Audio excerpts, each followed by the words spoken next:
Good afternoon, everybody, and welcome to WildEarth TV's production of the 8,787th game drive Sunset Safari here with WildEarth. You are on a live safari. My name is James Hendry, and the drought continues here at Juma Private Game Reserve, a small but idyllic little piece of paradise on the western edges of the Greater Limpopo Transfrontier Park.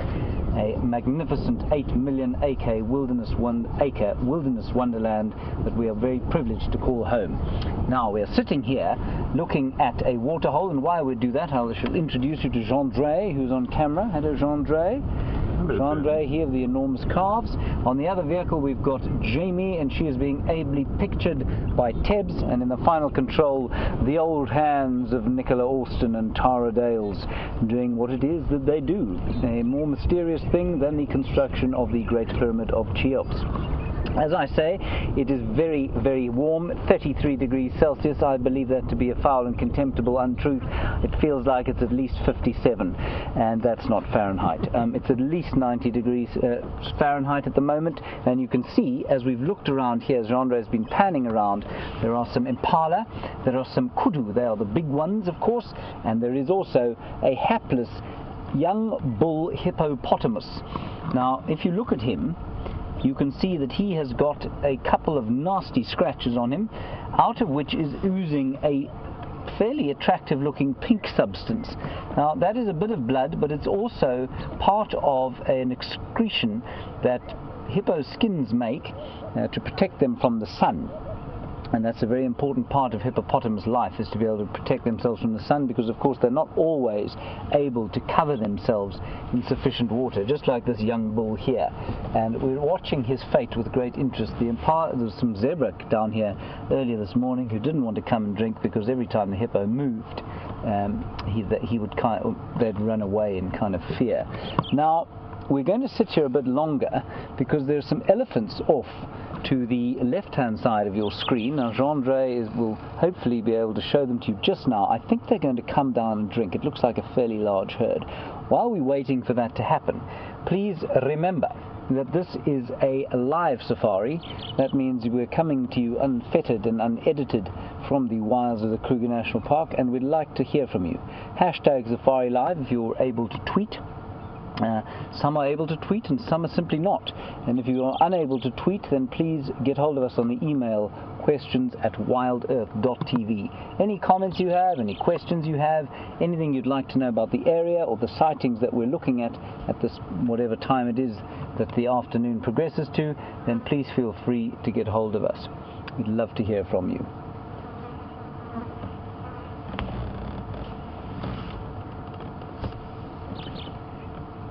And thank you very much, Robin, for your play-by-play of the hippopotamus's activities during the course of the afternoon. Very nice to see. I haven't seen it myself, but Tara says that it's a great rendition of the activities of what this hippopotamus has done. Because of course we don't spend all afternoon with him. And in case anyone's wondering how on earth Robin managed to edit together a National Geographic quality play-by-play of the hippo's activities, there is a camera here, of course, called the Juma Dam Cam. And the Juma Dam Cam is what Jean-Dre is pointing at now. It is a camera normally used for security purposes, I think. And hello, Paul. Thank you. We are waving at you. Good day, Paul.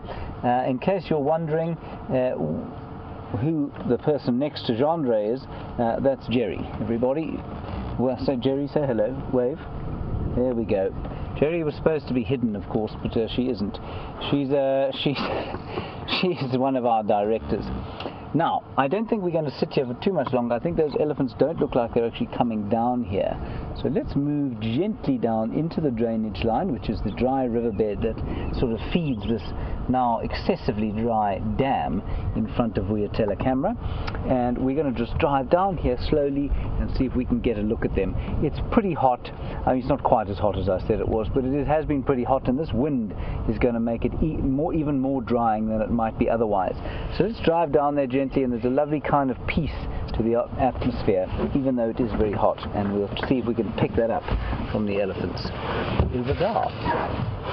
Right, so as I was saying, Robin managed to create this picture of the hippopotamus from the Juma Dam cam. And we've got cameras around the world actually over various wildlife hotspots.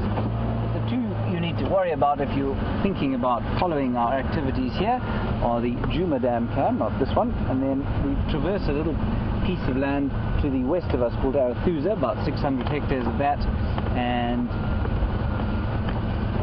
there's a camera on the dam there, and that's unsurprisingly called the Arathusa cam. I don't think we can get down this way. I think we'll probably have a fairly substantial accident if we try and go down this way, so we'll go around there. Just don't want to disturb the animals too much. It is a time of kind of heat stress, and so we don't want to chase them away from water. It's okay if they take the odd step away, but we're going to give the hippo a wide berth so that he doesn't feel threatened enough to come out. He's obviously the animal that will be most affected by not being in the water. So we'll just ease our way around him.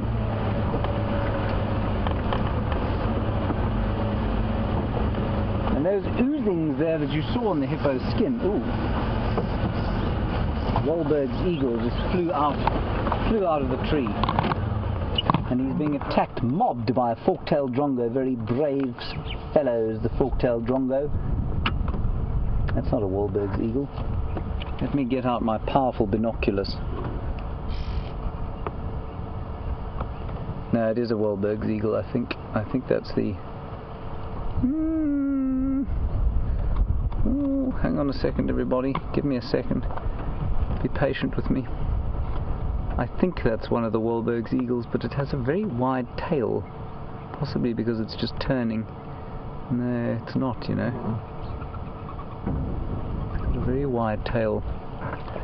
And it's also too big. Goodness. The only other thing that could be, and I will just have a quick look. I'm keeping an eye on the elephants, everybody, but I'm just going to have a quick look to see if that isn't a juvenile martial eagle. It didn't look big enough to be a juvenile martial eagle to me, but it's possible. It's also possible that it's a booted eagle. Goodness gracious, all the brown eagles causing me great consternation. Now, audience, viewers, marvelous, knowledgeable people who so often, when I don't know something, come back with an extremely interesting answer or totally correct piece of natural history that I didn't know. If you have any idea what that was, please send it through. Here are my options. There's the juvenile martial eagle. Now you can see it was very white below, very pale below, just like that. They just are very, very big. But I'm tending to go with juvenile martial eagle there. You see that kind of very fanned tail there, and here is the. I'll just quickly find for you the WildEarths. There's the pale form WildEarth's eagle, and we've got lots of them, or we've got 3 of them at least, on a nest here, and you can see how narrow the tail is there. And there was absolutely no narrowness about the tail that we watched. So that's what I think it was. I'm going to go with juvenile martial eagle, and unless one of you brave virtual ornithologists has something other to tell me, which I'll probably go with your suggestion, let's go with juvenile martial eagle, and let's go and see the elephants now.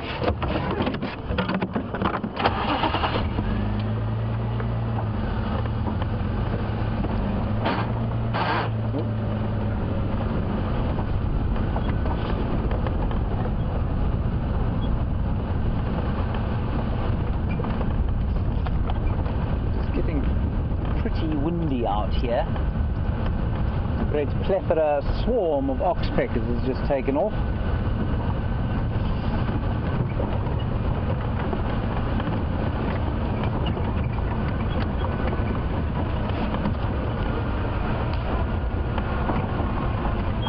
Right, now you might be able to see the elephants there.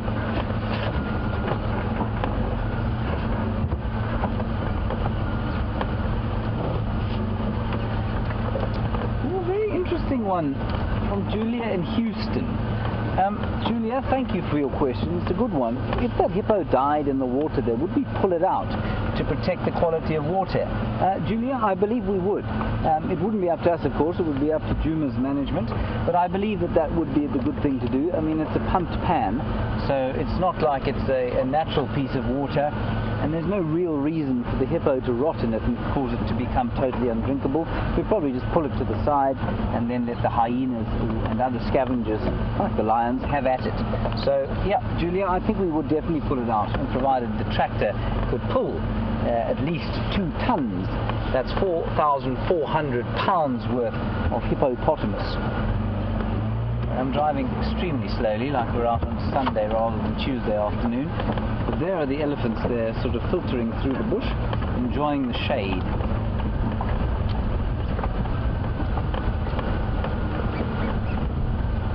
One of them is either looking at the kudu with consternation or at us. I'm not sure which.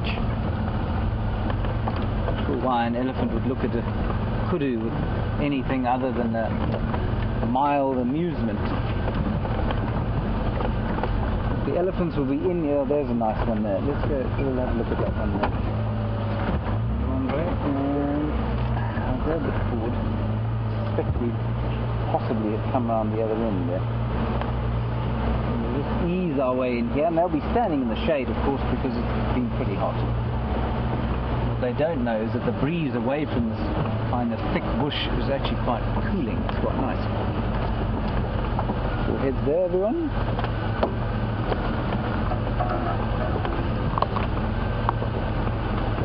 Ease our way around here. One elephant did look a little bit uncomfortable.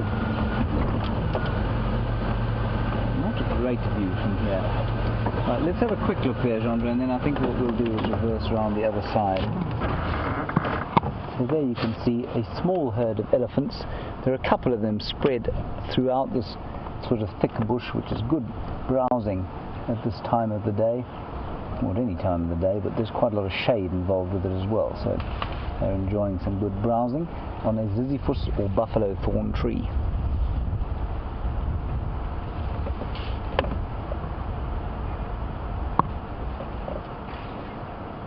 Right. We'll sit here for 3 minutes or so, and then after that we'll go around the other side so that Jean-Andre doesn't have to fight with the light, and we can actually get a decent view. Sometimes you do just have to accept that the animals are in the bush. For we are in the bush, after all, aren't we, Jean-Andre? You mustn't laugh, Jean-Andre. You shake the camera and then the viewers will get sick.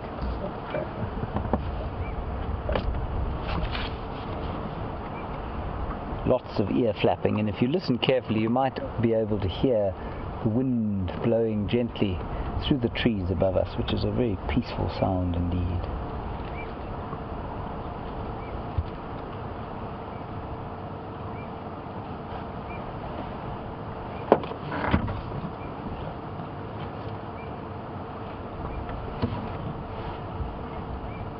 Might also be able to hear the odd fly going.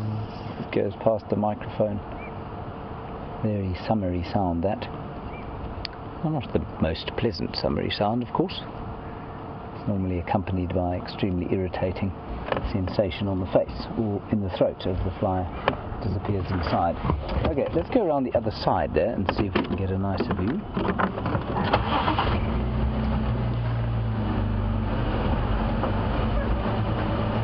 I cannot see beyond your vast bulk. Will you just tell me if I'm going to hit something? What you hit? What you hit?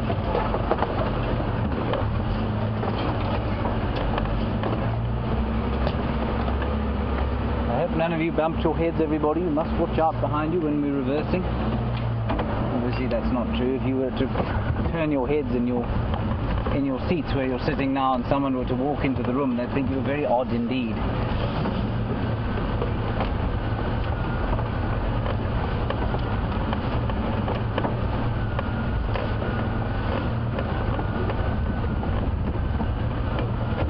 Sorry, before we go back to the elephants, Sean, there's a beautiful little bird there. It's all about the different creatures that we get here, and that's called a hoopoo, an African hoopoo. Lovely. You get them in England, cool too. They've got hoopoes. They're not called African hoopoes, of course, because they're not in Africa. But very similar looking bird, and it's called a hoopoo because of its call. It goes whoop whoop, whoop whoop. Not to be confused with an African cuckoo, which call it's just a bit deeper and a bit slower. It's a bit like a hoopoo call that you've put on an old tape or on a LP and slowed the speed down a bit, and then you get the idea of what a cuckoo sounds like. And he's probing away that bill.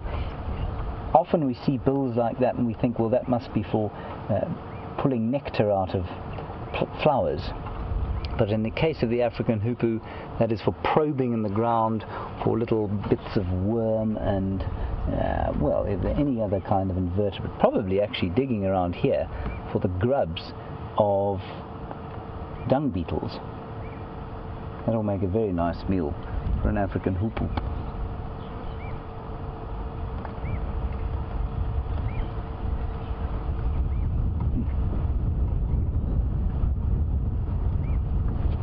Right, let's just sneak forward now and see if we can get a look at those elephants.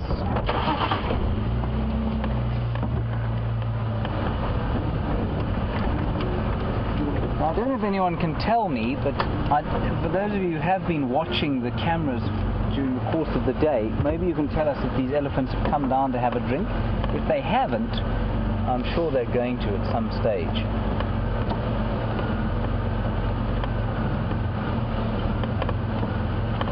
And there we'll have our first view there. How's that, Andre? A little bit cool? Right. Oh, no, elephant doesn't want to see us. There we go, they're coming up the front now. That's a big cow. Big cow. And you know, sometimes it is difficult to tell the differences between the sexes, but that couldn't be anything else.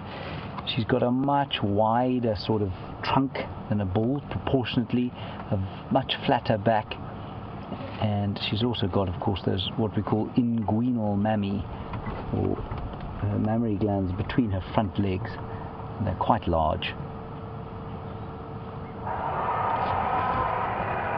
Ooh, and that is, of course, the sound of another very cross elephant. Often that sound is slightly more terrifying than it actually is.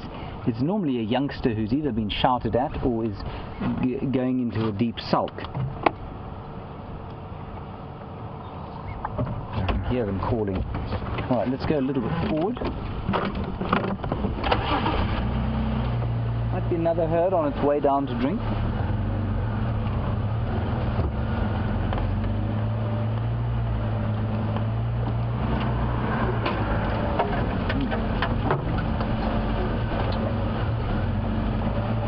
Very cross elephant off to the right hand side of your screen.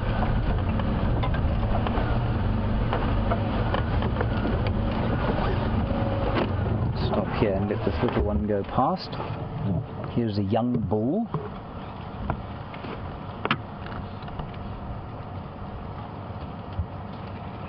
Looks like a young bull anyway. Like I say, sometimes difficult to tell when they're that age.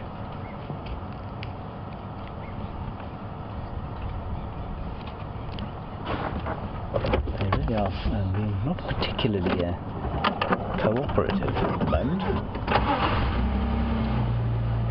Not showing any signs of discomfort. That is a terrifying sound. Apparently, you know, they use various calls that elephants make to make the noises that the dinosaurs made in Jurassic Park.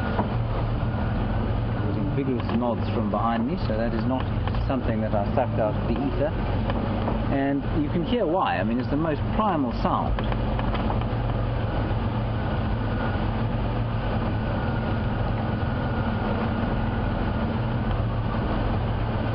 There are elephants all over here, and it's quite difficult to see them, and it never ceases to amaze me that the world's largest land mammal can be difficult to see at all, ever.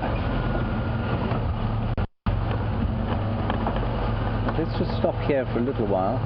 Chandra, you haven't got much to work with, I'm afraid. You here a little bit. We'll just stop here for a little while. See what Jean can manufacture from this. But they're all standing in the deep shade as much as they can. That one, of course, is getting rid of some extra baggage.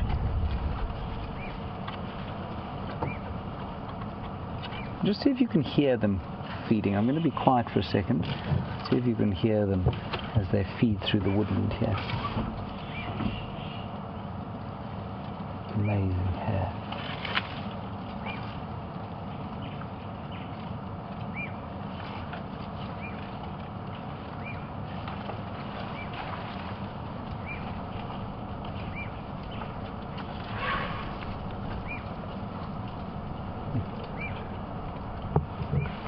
I'm sure you can hear the youngsters up beyond where we're sitting. I think it's the youngsters calling, shouting at each other.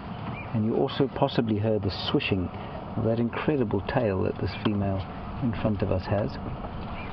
Oh, here they come.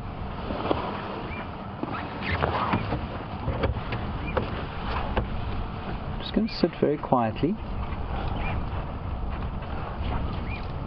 They're definitely watching us quite carefully.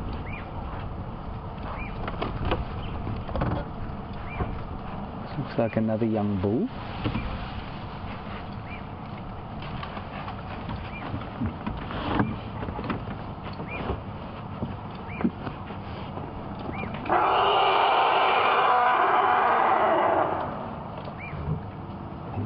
Just terrifying.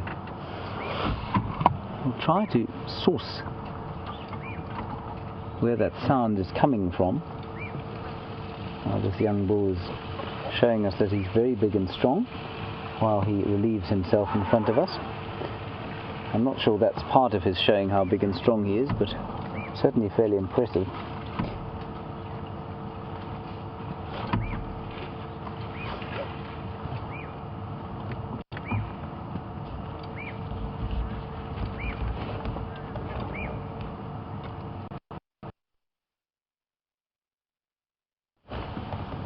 So we'll just watch this young bull. In Maryland and California, you say the elephants did harass the hippopotamus earlier at his waterhole. It probably would have been a young bull like this who caused a bit of the trouble.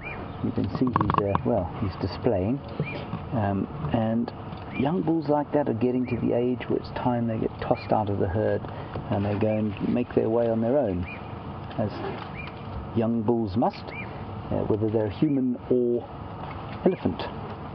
Same sort of thing. Eventually you've got to move out of home and go and forge your way.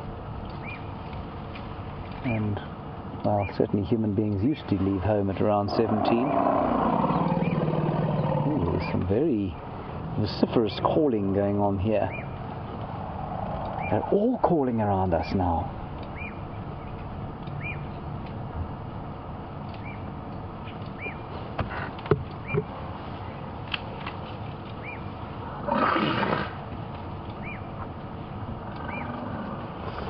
And I'm not going to kind of move any closer at this stage. Just try and find the source of their slight ill ease. And just keep listening to them. I think that there's a whole lot more having a shouting match.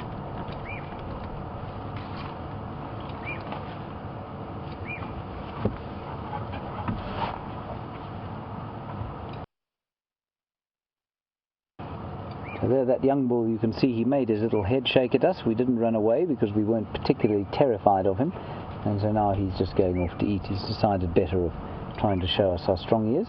But he is watching us. So you see how when he turns his head like that, that's him looking at us. Often do that elephants when they're having a little look. They kind of like to pretend they're not concerned.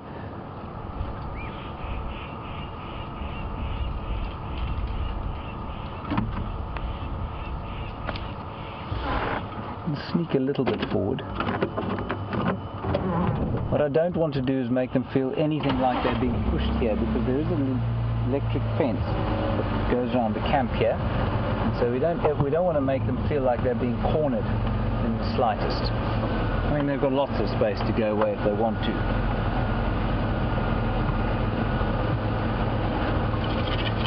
you want them every day as an opportunity. Every time you see elephants, it's an opportunity to try and build some trust with them. And that's the idea. Sometimes it goes wrong, but the general idea is to try and build trust all the time. So that when these ones all grow up to be big adults, like this bull here, he will impart that knowledge to any askaris, as we call them, that he might have.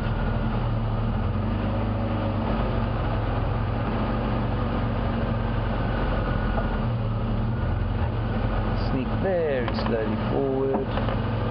He's watching us carefully, and I don't want to irritate him, but you're also not going to get a picture unless I move a little bit further forward. There we go, that's fine. So all the way up here, we've got those elephants who are shouting at each other.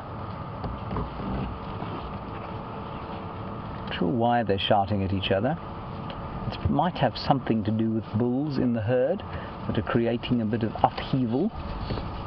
I can't see any big bulls.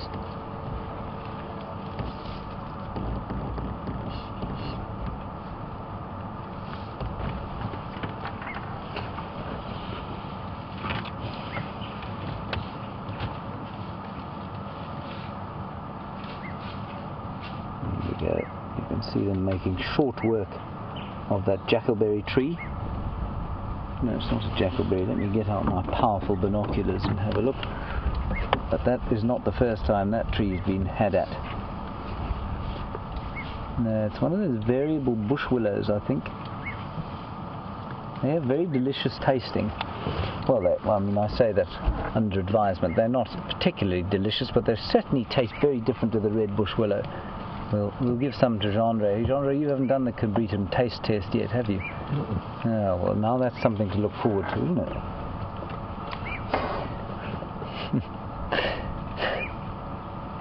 But those definitely taste very different from the red bush willow. We'll do a little taste test later on. Possibly not just yet. We'll wait for that elephant to finish on that bush willow.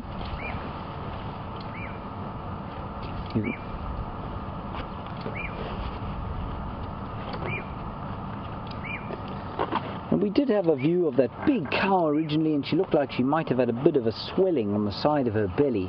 And Auntie Lynn, you want to know if one of them might be pregnant. Auntie Lynn, I think she may well have been pregnant. Remember, they're not seasonal breeders, so while there might be a slight peak during the wet season, they will give birth throughout the year. So it's quite possible that female we saw earlier is pregnant. There may be one or two other pregnant ones around here, but certainly the first one did have quite a nice swelling on the side of her belly, quite high up, just sort of in front of the hips. That's generally where you'll notice it. So Auntie Lynn, yes, may well be some kind of pregnancy there.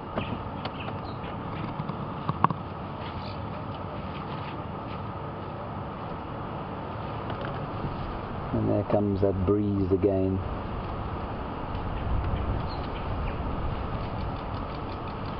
You can see that fence there, and while it's not a particularly wildernessy thing, it is so wonderful that there is a camp here, and the elephants will come right around it. Karula, as many of you will know, our favourite leopard, and one of our favourite leopards, 11-year-old female.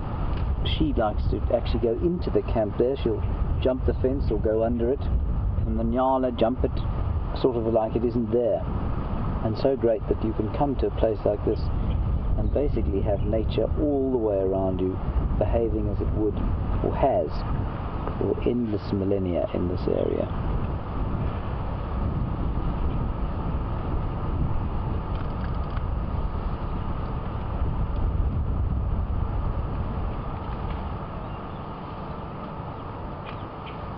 I'll sneak a little bit further forward now.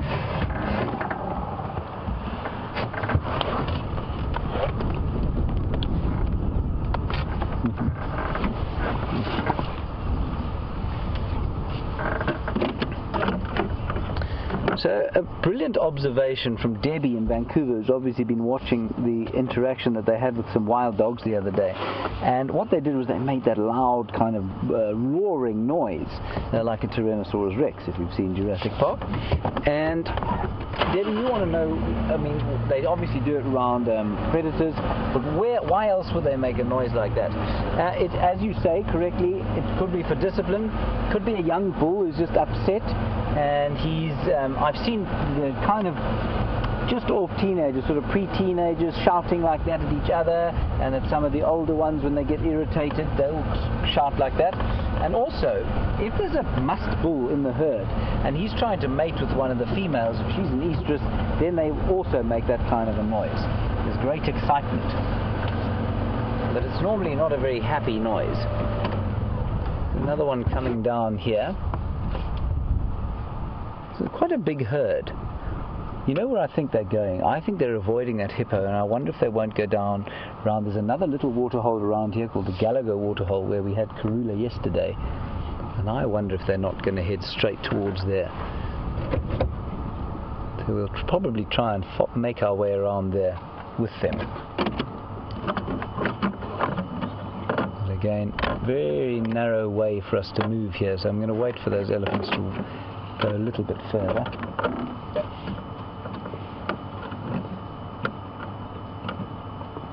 While we do that, Jamie and Scott are hot on the trail. Well, I don't know how hot the trail is, but they're on the trail of Karula. They had their tracks this morning, her tracks this morning, and Jamie's going to see if she can't find Karula. So she'll probably be off on foot. Oh, we can go straight across to her. She'll tell you that. You don't need me waffling on about her.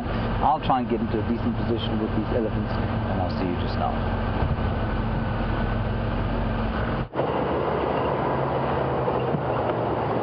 Afternoon, ladies and gentlemen, and welcome to a very, very blistering hot sunset safari. For those of you who don't know, my name is Jamie, and I have Tebs on camera with me this afternoon, and I think that Tebs and I may have our first animal of the afternoon. One solitary impala. It's the kind of afternoon that everything is trying to desperately to hide away in the shade, including this poor guy. Sorry, poor girl. The only blessed relief, I suppose, is that I'm not pregnant in this heat. I wonder how these poor girls suffer. It is so hot. I'm sure James has touched on it once or twice. My plan is to head around to some of the trees and the dams and see if we can't find something hiding in the shade. I have been trying to follow up on where Karula's tracks disappeared from this morning. No luck just yet. I know Scott's in the area as well. He's going to go for a bit of a walk in that block. I walked there this morning, and I went up and down and round, and there was absolutely no sign of her. And I'm pretty sure, knowing Karula, she probably watched me walk past a couple of times. Probably hiding underneath a bush somewhere. I'm going to continue on now, though, and double check around Treehouse Dam. Oh, there's another impala. My word. Second life form of the afternoon. Third. A couple of them hanging around in the shade.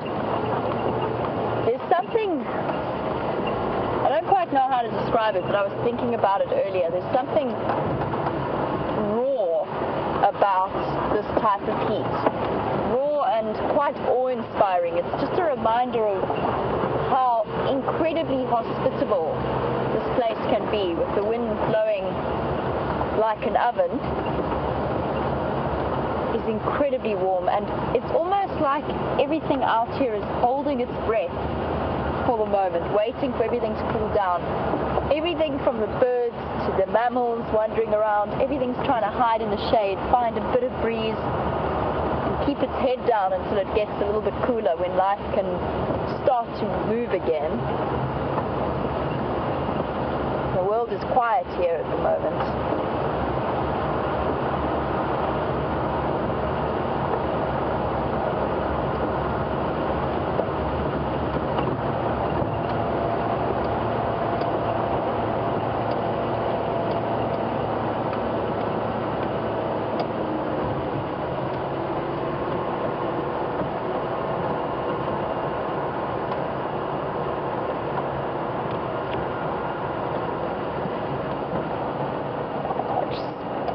spotted a grey-headed bush shrike.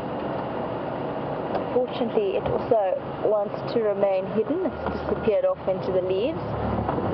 But on the subject of grey-headed bush shrikes, to go back to our white-faced mongoose that we saw a couple of days ago. And for those of you who missed it, it was a dwarf mongoose with a perfectly white face. It looked like he was wearing Halloween face paint. It was unbelievable. The perfect symmetrical brown strip down the middle. And Debbie, you've been doing a lot of research into this topic, and you suggested that it might be connected to some form of leucism, where the genetic condition that is a lack of pigment spreads from the skin into the hair or the fur of the creature.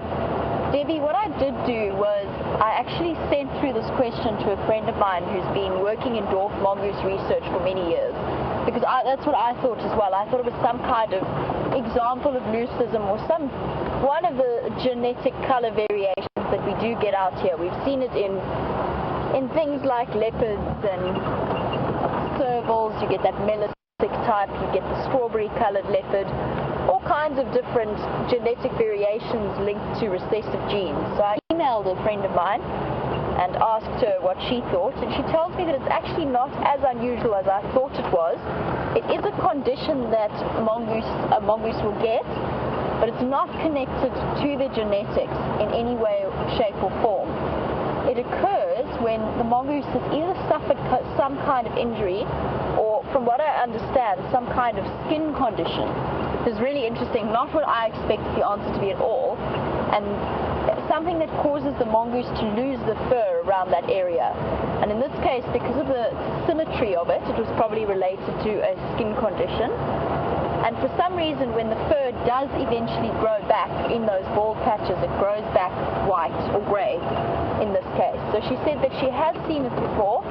It's not unheard of, and it's not in any way connected to the types of leucism that we hear about. For example, what affects those white lions around the Timbavati region. I had no idea. It was a really interesting thing for me to learn. Definitely one of my favorite things about being out here pretty much all day, every day, is that when you do encounter rarities like that, you're pushed to... I think that James has got some playing elephants to show us, so let's head across to him for now. I will be back with you a little bit later.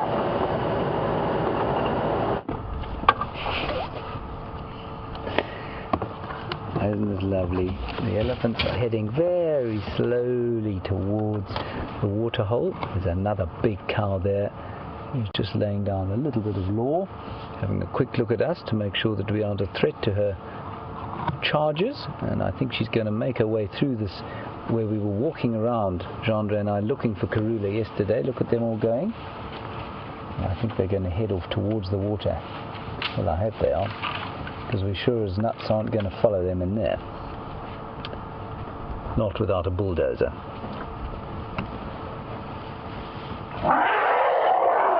And you see, it is a little one making that noise. Being shouted at and now having a big sulk. But isn't the colour there just so beautiful as the sun catches it's a weeping wattle tree, the one closest to us. Most closest to us. John, did you like that in the use of the English language? It's kind of really, really, really close. That's what most closest means, in case you're wondering.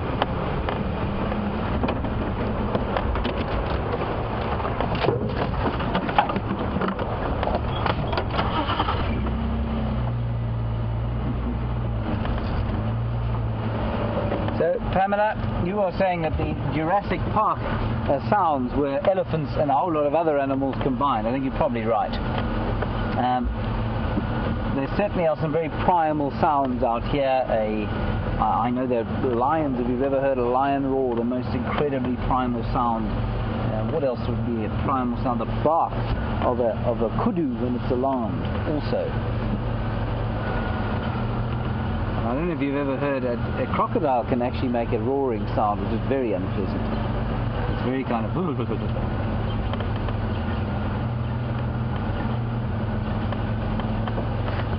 And even buffaloes belching.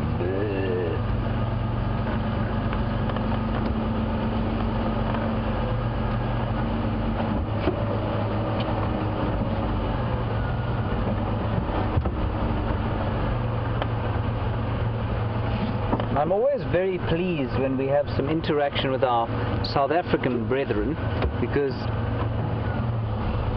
of course, while it is lovely to present this to the rest of the world, South Africans have a very favourite, oh dear, very soft spot in their hearts for the Kruger National Park.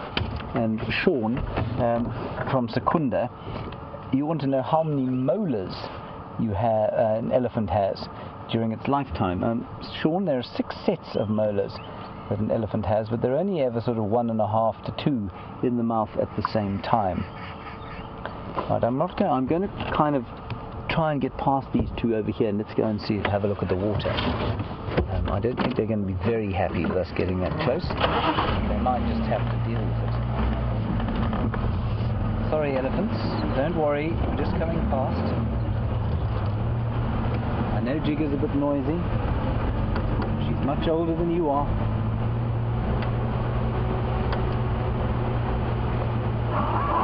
And there's some giraffe at the water, some other elephants at the water. It's all happening. Great action.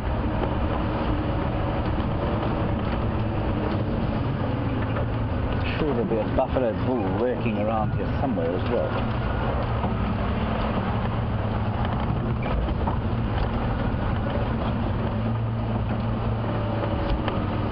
All the elephants are coming through the bush here, and they're heading up towards the waterhole. And there's another herd at the waterhole already.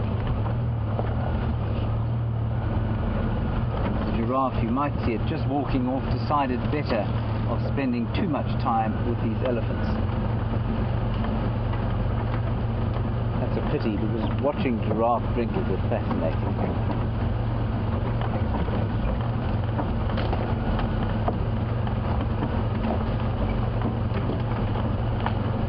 A nice position where we can watch them.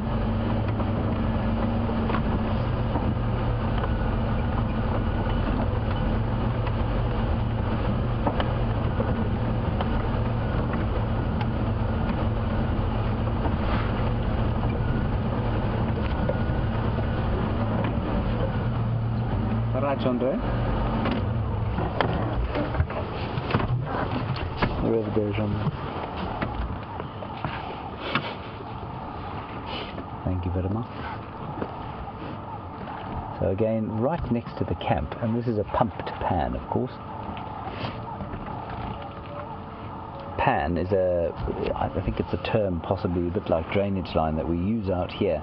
It might not necessarily make a great deal of sense to non-South Africans.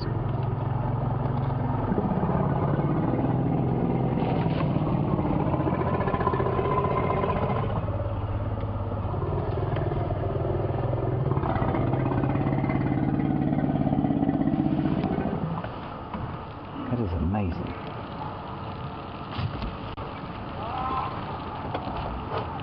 That is unbelievable. What I want to do, I just want to turn around. I'll tell you why. Because if we need to make a hasty retreat, I don't wish to do it in reverse. Just quickly do a turnaround. I don't think there's going to be any trouble, but there might be a bit of conflict between these two herds, and what we don't want is for them to take it out on us. There we go, look at that. There's a massive herd of elephants coming now. We're going to move now.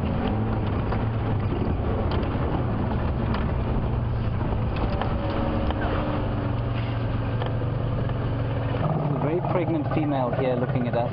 And this kind of angry attitude is brought about by a huge amount of heat stress, not a lot of water around the place, and you can see she's very pregnant, and we just don't want to get in her way. As with human beings, a very pregnant woman, you don't want to get in her way. So I'm just going to let the engine run for a little while. probably be absolutely fine to turn it off, but we're going to be safer than sorry. And there's another reason that they're a little bit upset. There's a very vulnerable elephant with a cut-off trunk. So they'll be very cognizant of how that little one feels with a cut-off trunk. Don't know what happened to her. Let me move around them a bit, Jandre, and then we can get a better view when having a drink there.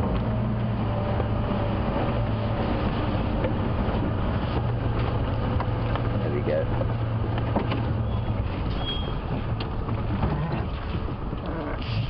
So you can see that the conflict that occurred between them is probably as a result of the water. There are other elephants coming from the left-hand side now, so we will need to be relatively careful.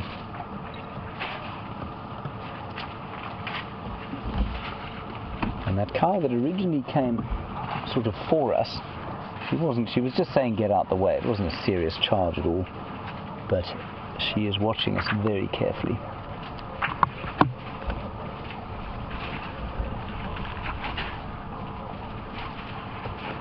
And I was just thinking this, and I'm getting a confirmation from Tara in Final Control that the stumpy trunked one is not one that we've seen before. I definitely can't remember seeing her before, so that's quite interesting. She will be quite vulnerable, and so the rest of the herd will pick up on that and be very protective over her. And you can see those huge bits of mud being flung into the air.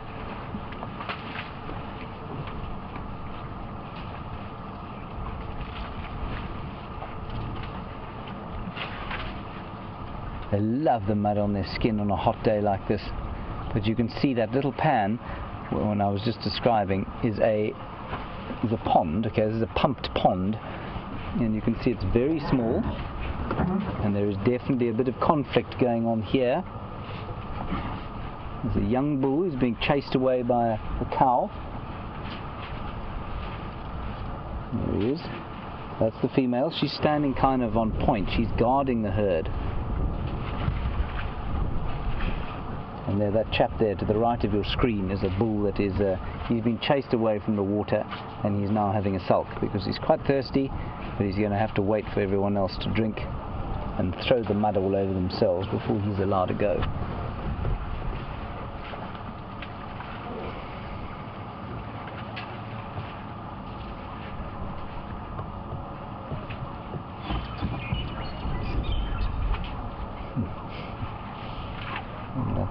Very different sound that you heard. There were two fork-tailed drongos just sitting next to each other and calling out, saying, "What a hot afternoon this is."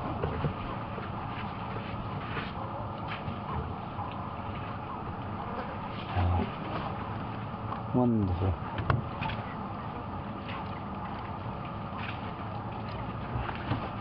So there's quite a lot of noise that we were hearing, and different things, different kinds of sounds that we've heard the elephants making here. And curious one, you want to know what that rumbling sound like an old aeroplane was. It's the elephants. That's their it's one of their major calls, is this kind of low infrasonic rumbling noise that they do like to make, and it's so often totally infrasonic, so we can't hear it at all. But so that's what we were hearing, that kind of oh, and it was as the two herds came together. And there's going to be a bit of conflict because there is such a dearth of water in the area. I'm going to move a little bit further forward. I think this cow wants to come this way. She looks alright there. We'll just let her lead her charges off that way behind us. And watch her quite carefully. There are more elephants coming to the left of your screen, but we're not going to show them just yet. And curious one, the other noises that we've heard them making is that kind of roaring noise, which is a sign of either irritation or distress, sometimes just excitement. And there we go. So the one matriarch, I think this is a matriarch, the one we've just walked past, of a smaller group, and she's leading hers away now from the waterhole. And there's another group heading off into the bushes there. And then two young bulls remaining, having a bit of a box there. And what we'll do while they're doing that, there's another small herd probably going to come up and drink now. So we've got this is fascinating actually, we've got 3 sort of distinct groups of elephants here. Now they may well come together at times, but they will also then split up, as you can see very clearly. One large group is headed off there. These 2 young bulls, I don't know which group they belong to, and a very small group is headed off behind us. The young bulls having a bit of a play, perhaps a group from different herds. I'm just going to move out the way of these ones in case they want to come and drink. We'll pull around to the side there and watch the bulls from there. What a sighting!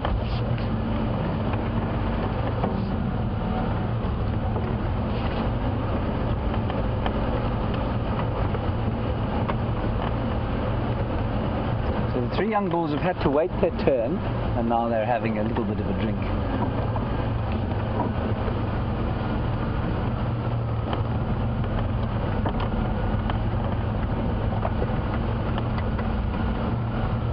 Find some shade for us to park in, but I don't think that's going to happen. Sorry, Jean-Ray.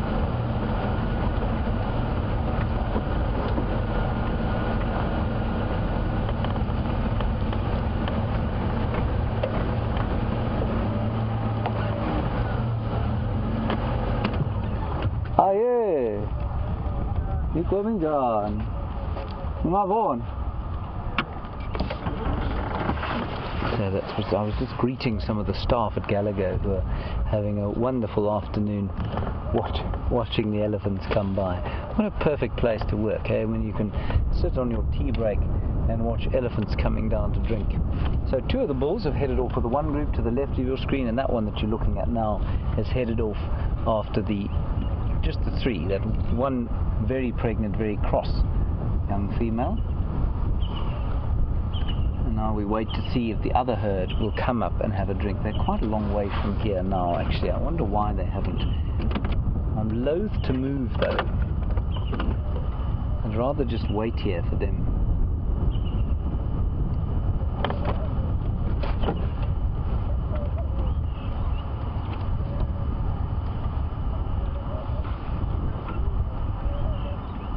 So, interestingly, I don't know if any of you saw it, but that elephant that we saw, I'll move around a little bit here, Jean-Ray, pictures of them coming up. That elephant that gave us a little bit of a rev, she was dripping quite extensively from underneath, from her, just watching these 2 bulls in here, having a bit of a tussle.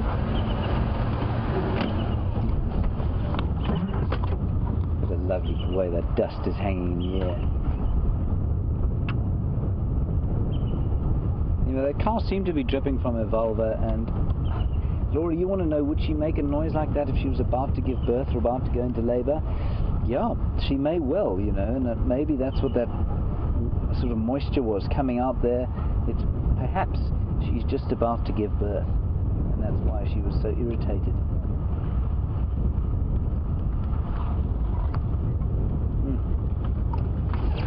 Marvellous. So, Laura, you agree with me, and Marie, you say it looks like maybe she was lactating, and maybe she was most mammals do start to lactate before they give birth. I don't think she's far off. Anyway, the other side here are the rest of the herd, or another herd, and I think it might be worth just sitting here for a few minutes. We've had some pretty good close-up views, so let's just watch these ones and see if they don't come up.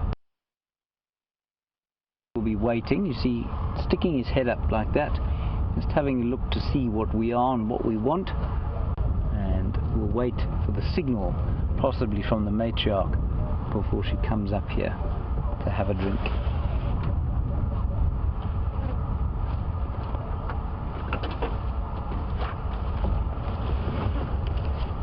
I found Jamie's powerful binoculars in here. She'll use them. Ooh, they're much better than mine. You can actually see what you're looking at.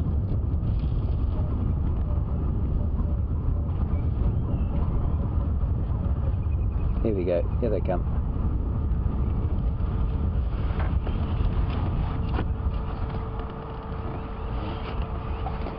Thank you very much, Sean in Skakusa. I'm glad that we'll be able to provide you with a little bit of an idea of the thing that you love so much, which you say is the Kruger, and you visit 3 times a year, and you're about to visit this month. That's great news. Sean, I'm going to suggest you don't bring a jersey. It's pretty warm out here at the moment. So here comes one of the mature cows from the herd. And she's coming to have a drink. She is watching us quite carefully.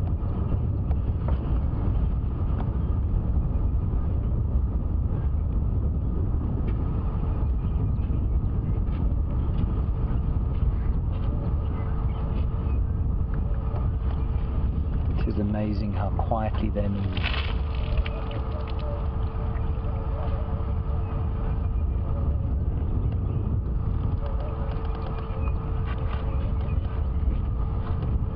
They do love to swim too, you know. If there was enough water for them to swim in heat like this, I'm pretty sure they'd be frolicking about under the water.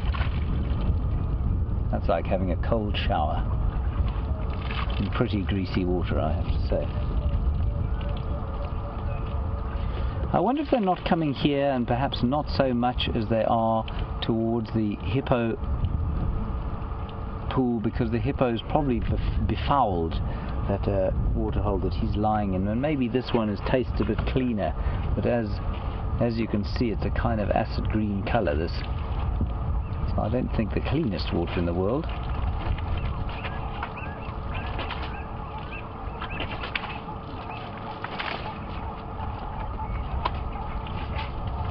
You can see how important the trunk is, and how for that elephant that's got that squaffed or cut off trunk, life's going to be a lot harder than it is for these ones. I think she'll survive okay, but definitely life will not be particularly easy.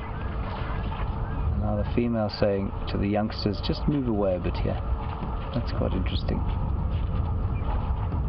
She hasn't drunk anything.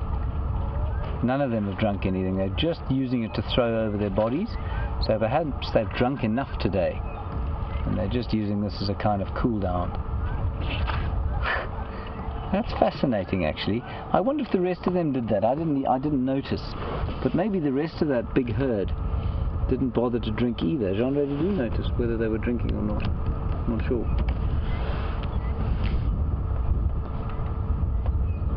They're quite interesting. I don't know that they're drinking at all. They're just using this kind of grey, greasy, green water to toss over their bodies and cool down. And this other little herd. So that's another kind of little grouping of a matriarch and her youngsters. Well, I don't know if you could call her a matriarch yet. And now the next group's coming out.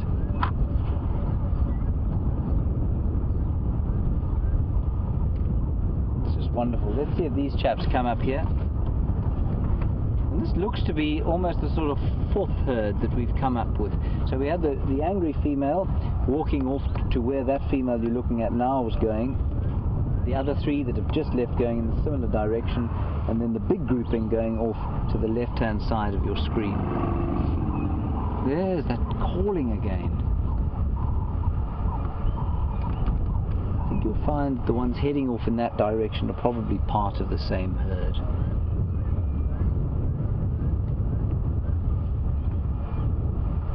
Might well be worth driving around here tomorrow just to see if that very pregnant cow hasn't in fact given birth sometime during the night.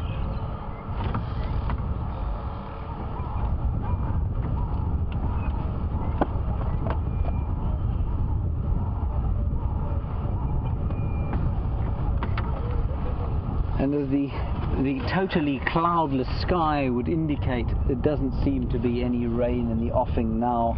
And Alice in Ohio, you say we're expecting any time soon. Alice, while the meteorological websites that I've consulted don't say that there's any rain, maybe some on Saturday, but you know, forecast for this area that far in advance is normally sort of no more than 30% accurate.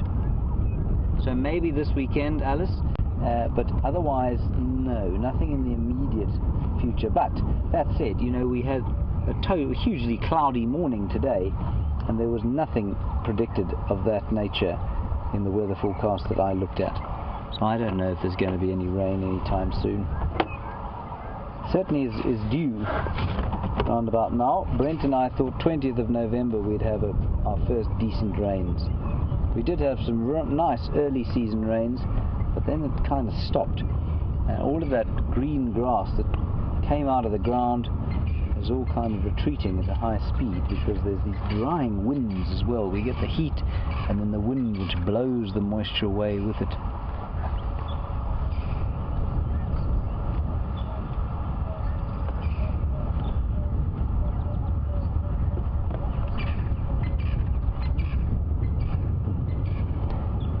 And interestingly, Marie and Barbara, you're talking about elephant birth and how you'd like to see it, and asking how close we could get.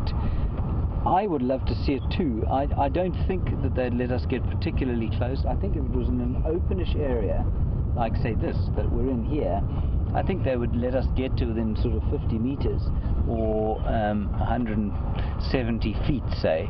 I wouldn't push it further than that. Not so much because I thought there would be any danger to us, but because I think the cow giving birth in that vulnerable state would start to feel rather threatened. But in the thick bush, you see, I think most likely she'll go into the thick bush there, and then I wouldn't go crunching in after her. I don't think they'd let us get very close at all.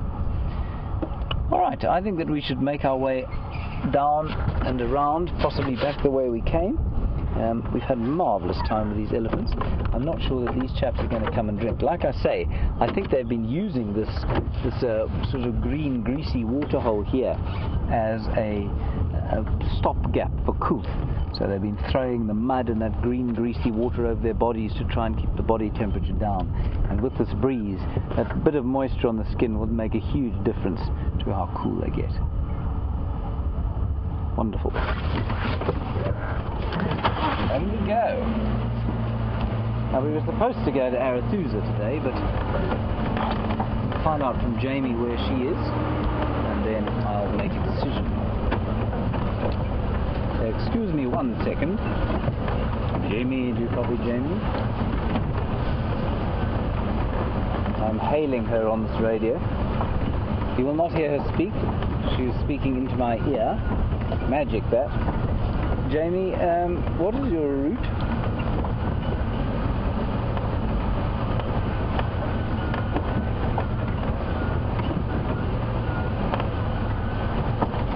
Okay, copy that. I will head to the west. So what Jamie's doing is heading towards Buffelshoek Dam, and those dogs were around Buffelshoek Dam. They've been coming in there 3 or 4 times, so we'll just wait and see if they don't come out there. And we will head we'll head a little bit towards Arathusa, and we'll also head towards where Scott was tracking the leopard, Karula. See if we don't get lucky there. Both in the same direction. Copy, thanks very much.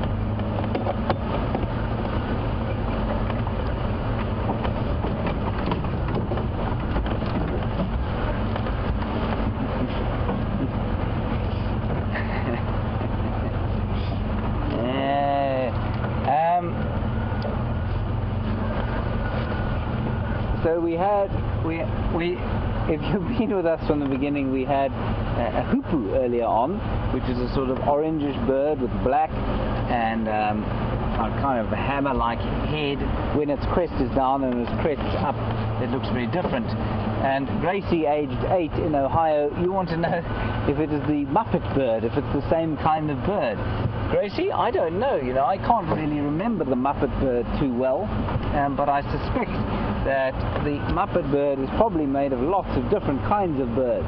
They're probably put into the costume that made up the Muppet bird. Wonderful show, the Muppets. Always watched by me with great sense of nostalgia. I'm so glad it's still going in today's sort of high-tech world of computer graphics and that sort of thing. Lovely that puppets still survive. Right, we'll go across to Jamie. She can tell you what she's doing. You don't need me to do that for you. And we're going to head towards where Scott is, and I'll give you an update a bit later.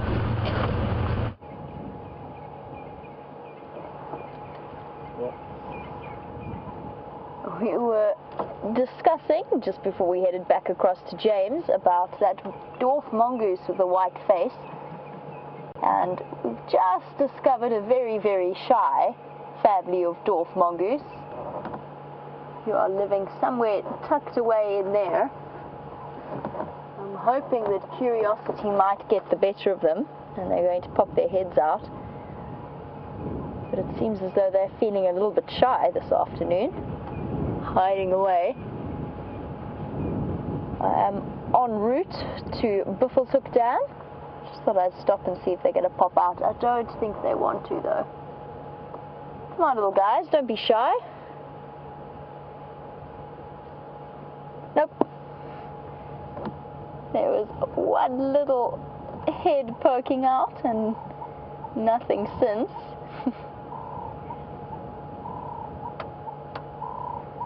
Now I know that if we sat here for the next 15 minutes or so in absolute silence, they'd probably come out to investigate. Oh, I can hear them. I can hear them chirping to each other. They're just being very camera shy. I think this wind also has something to do with it. Oh well, it was worth a try. There was also, when we came around, there was also a red-billed hornbill, but he's also not feeling like being on television this afternoon. It's very, very common. I've spoken about this before, but it's very common to see dwarf mongoose and hornbills together. Most of my dwarf mongoose sightings have been accompanied by a hornbill. And that is, of course, because they can form a nice association. They feed on similar prey items, so the hornbills can capitalize on whatever it is the mongoose will catch, and then in return, the dwarf mongoose have extra sets of eyes up high to warn them of anything coming around.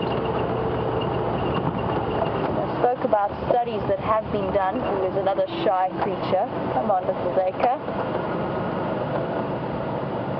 Try and get Tibbs into a vaguely good position to try and see it.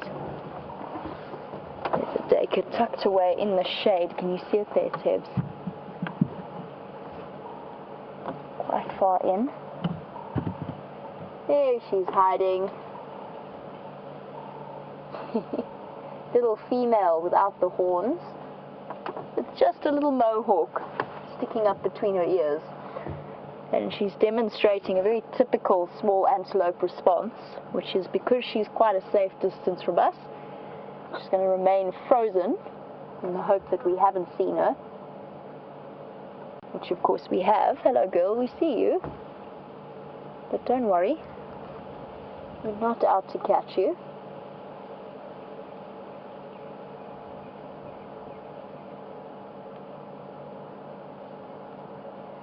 You can see that blaze of black down her nose as well.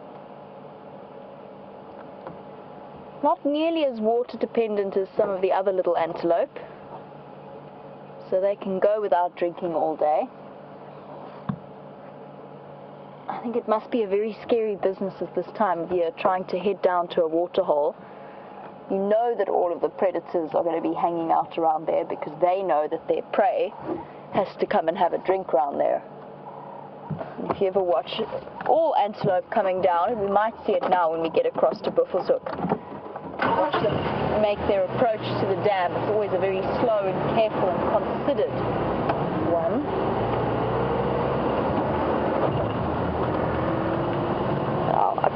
About a week and a half ago or 2 weeks ago, Brent had the inkahumas and he was talking about the flies that were biting them and getting little bits of blood out of them. Well, since there's no inkahumas around, the flies have turned their attention to Tibbs and myself, and every now and again we get a little bit of a nip. They really like the soft skin behind my knees.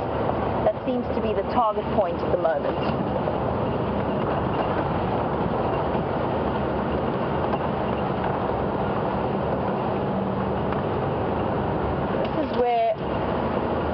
Last had the wild dogs shooting across into Torchwood. I just thought I'd stick my nose onto Cheetah Cutline and see if they've decided to head back in this direction. The nice thing is we're getting to know more stuff about, or at least more detail about the home range of this pack. This now called the Sands pack, was called the half-tailed pack. Apparently that is because the male with the tail has died, so it's now known as the Sands pack. I wonder if they're not going to head back in this direction. I'm not sure how big the home range is or where exactly the boundaries of it are, but they headed quite far into Torchwood, so there's a good chance that they might start heading back as it gets a bit cooler. If it ever gets a bit cooler, which somehow at the moment feels quite unlikely. You can hear the wind howling as well.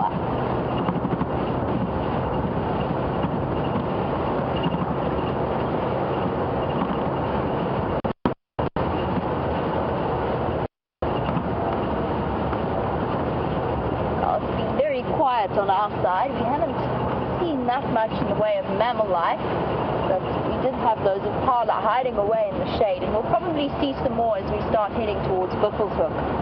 Wow, that sun is very, very bright.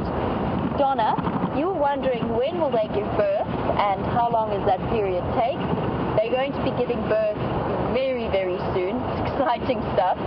We've probably maybe got another 2 or 3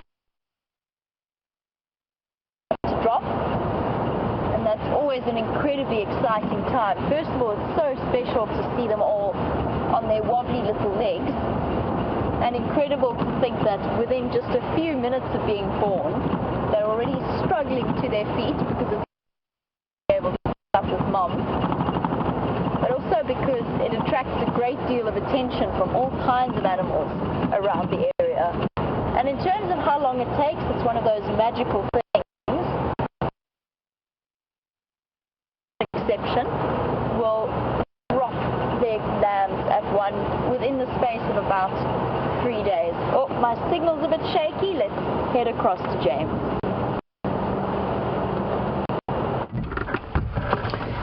And now we come to Jean-Dre's favourite part of the drive, the tasting part. He's currently eating an apple in a fashion not, well, a bit like a warthog, basically.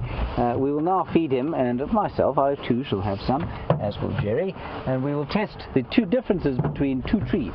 Here is the variable bush willow, Combretum calinum, and I think it is so called because the leaves are very variable sizes, and then just next to it there you can see a much more evenly leaf tree, and that is the red bush willow.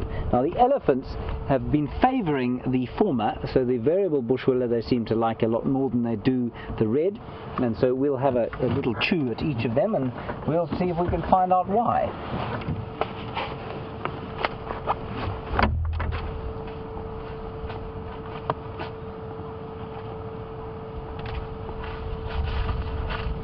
Don't worry, Jean-Dre, I'll give you your own one. So excited, everyone. You should see his face. He's like a child about to eat some candy. Alright, first the nasty one. Drilled.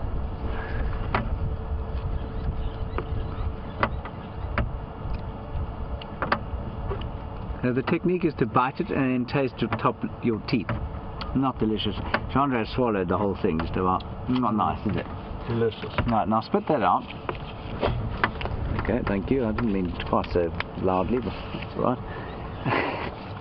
Here you are, everybody. Right, now this is the variable one.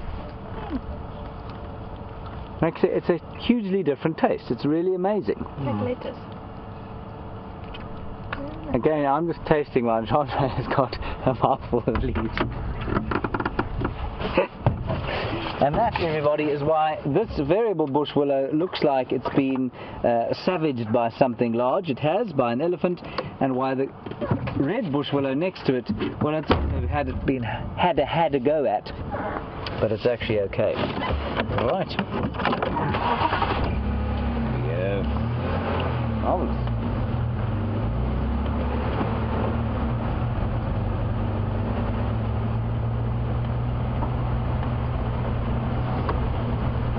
Andre is now cleansing his palate with some water while retching over the side of the car. Disgusting.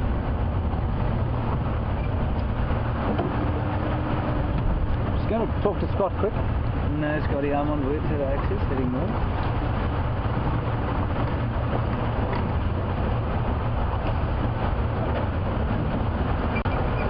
Anyway.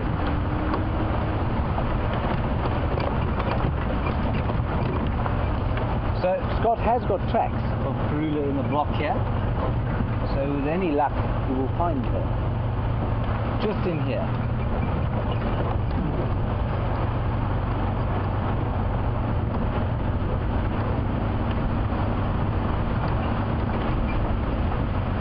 Edge of the heat has just kind of come off the day. It's starting to slowly get a little bit cooler, but it is still certainly not cool.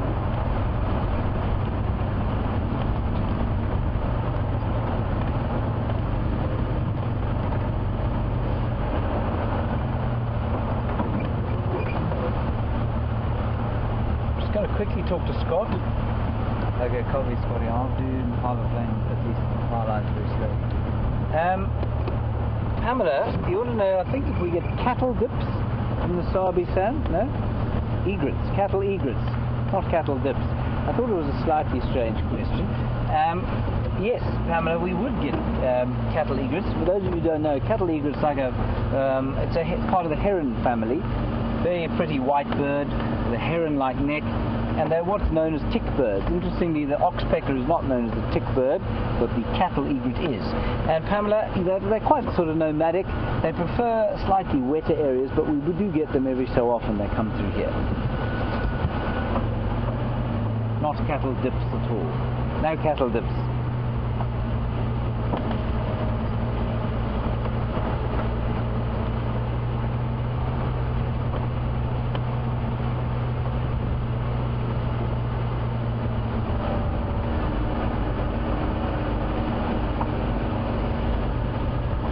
Now, for those of you who've just joined us, one of the first sightings we had today was of a magnificent bird with a very kind of pale underwing and pale body, and I initially called Wahlberg's eagle.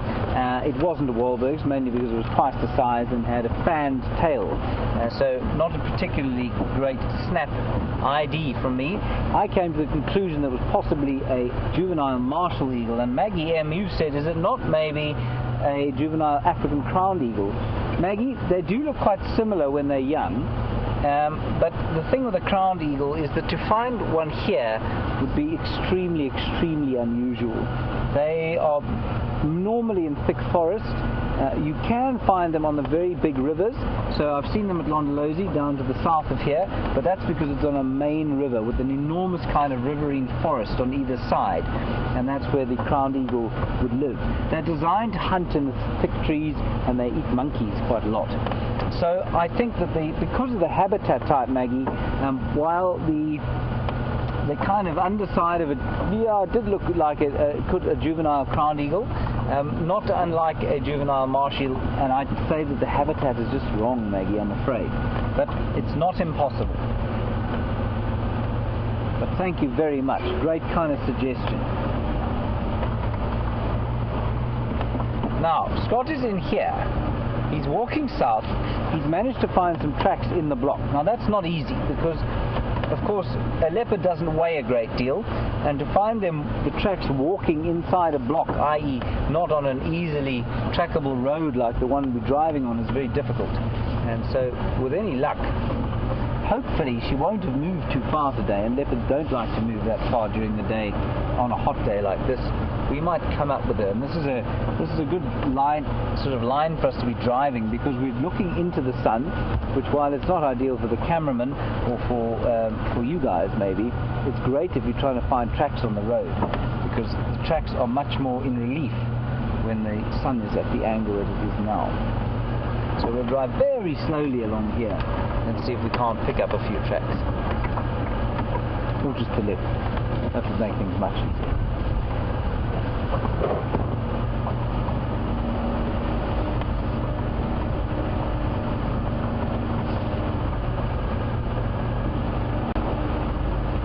A hot day like today, leopard's probably going to be lying in very deep shade.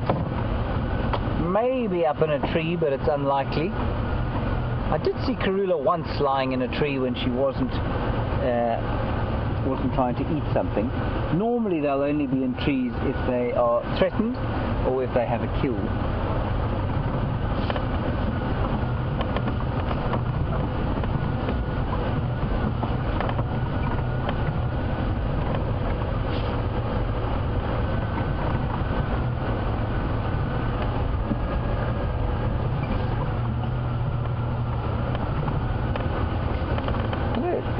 Perhaps a new viewer, Dean, from Yonkers. I don't know where that is. Sounds like an interesting place to be. Dean? Oh, New York, sorry. Oh, I'm with you now. Hello, Dean, in New York. New York.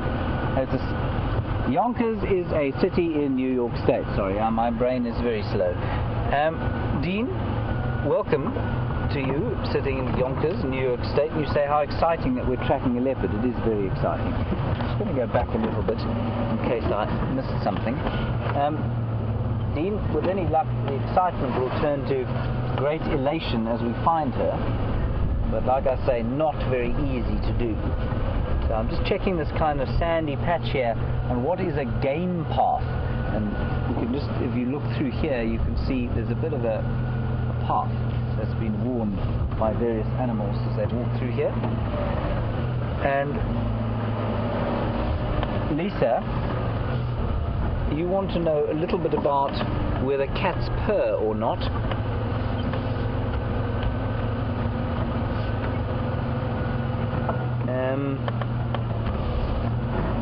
Sorry, I'm just looking at the road here. Lisa and Vicky, you want to know if big cats can purr. And Vicky, you said you think maybe it's just the cheetahs that can purr. You're correct. It is only the cheetahs that will purr. But smallish, but still pretty big cats like caracal, for example, will purr. Absolutely. But cheetah are renowned for it. They make a very deep kind of growling purr, which is a little bit disconcerting if you're on foot next to them. Where once you got used to it, you realize they're not growling at all. They're actually purring very contentedly.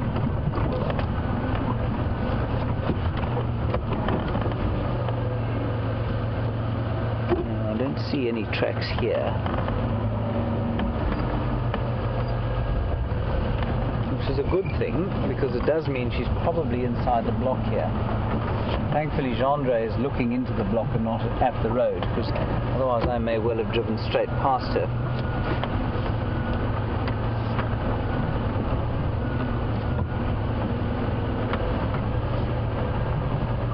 She might also be on a termite mound. It's always a good place for a leopard to lie, but on a hot day like this, you'll probably want to be out of the sun.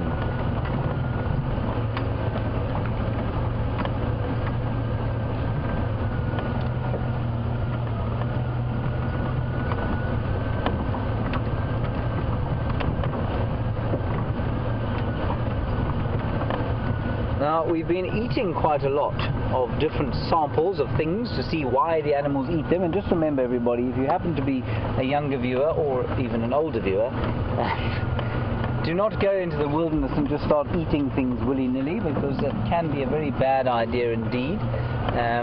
So I only eat the plants that I know and I can identify and I know won't be poisonous to me. Andreen, you'd like to know what it is. What's my favourite plant that I've eaten? Well, the nicest thing to eat out here is marulas, and they'll be out probably in January or February. They're pretty delicious to eat, but they last for such a short period out here. But marulas are what we like to sup on the most. Oh, no. I see. It is in fact the trackers. They've been spotted, of course. Hello, Scott. That is not in fact a baboon, and there that's Viam, he's been following. Okay, so Scott says that he's scent marking. She's scent marked in that tree there, so we're going to hang around here and let's head across to Jamie. She's at Buffelshoek Dam, and we'll help Scott around here for the next little while. See you just now.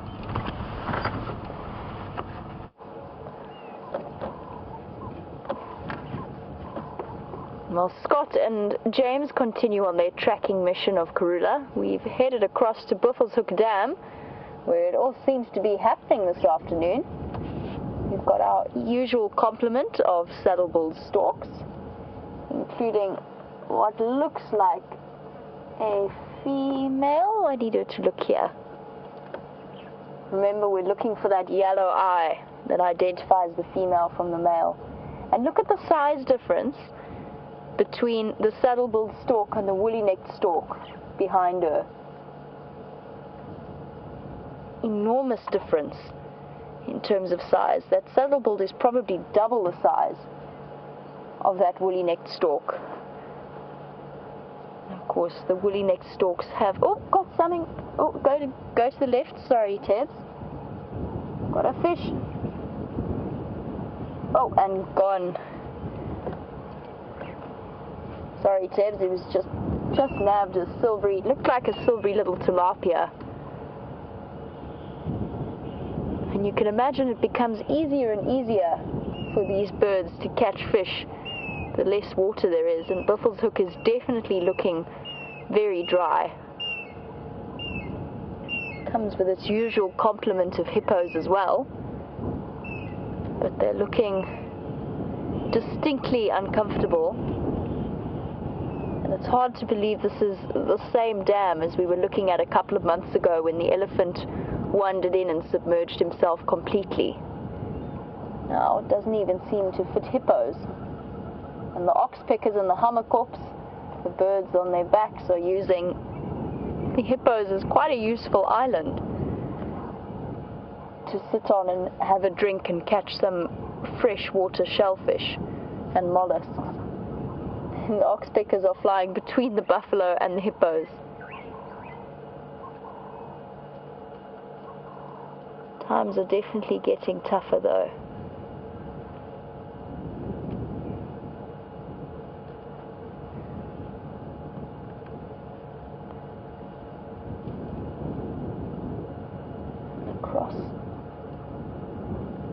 If we move slightly across to the right, along the side of the bank, there's a little tiny black and white bird that is the blacksmith lapwing.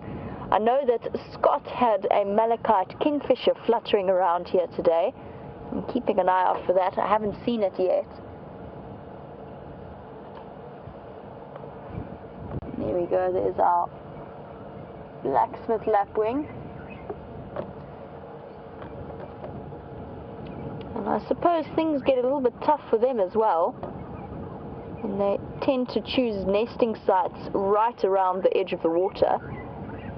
And with more and more creatures coming down to drink, they face a much greater threat of having their eggs squashed by an unknowing buffalo.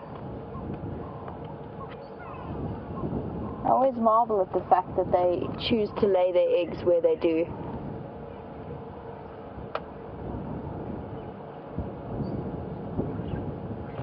I'm going to shift forward ever so slightly because there's one buffalo, oh, I might shift backwards actually. There's one buffalo who's having a tremendous time scratching on a log. We're not going to get the best view of it, but I'll try and get us at least something.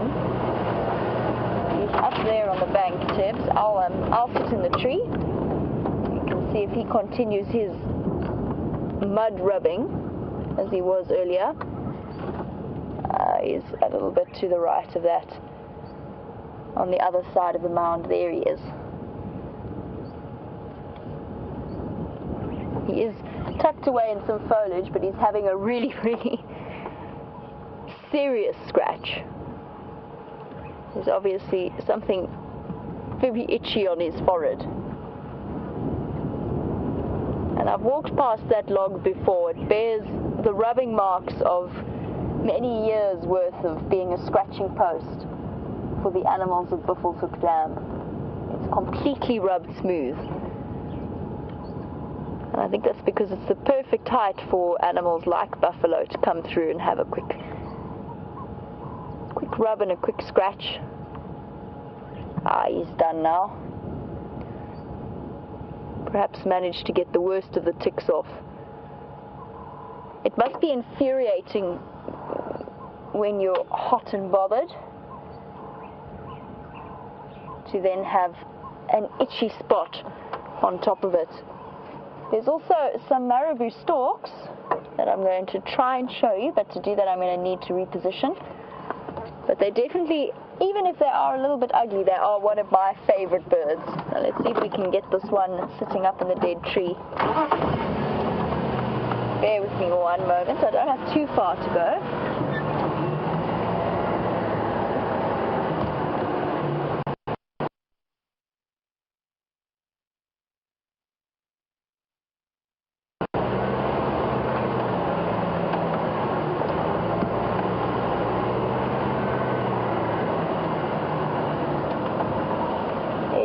There's our marabou stork playing Buffel's Hook Dam. There's a few of them around, but unfortunately I can't show you the other ones without disappearing out of signal range. There's our biggest stork at the dam. And in fact I think the biggest storm that we get in this area. Seriously large, very bulky bird. And with a bill like that, I definitely wouldn't want to tangle with him.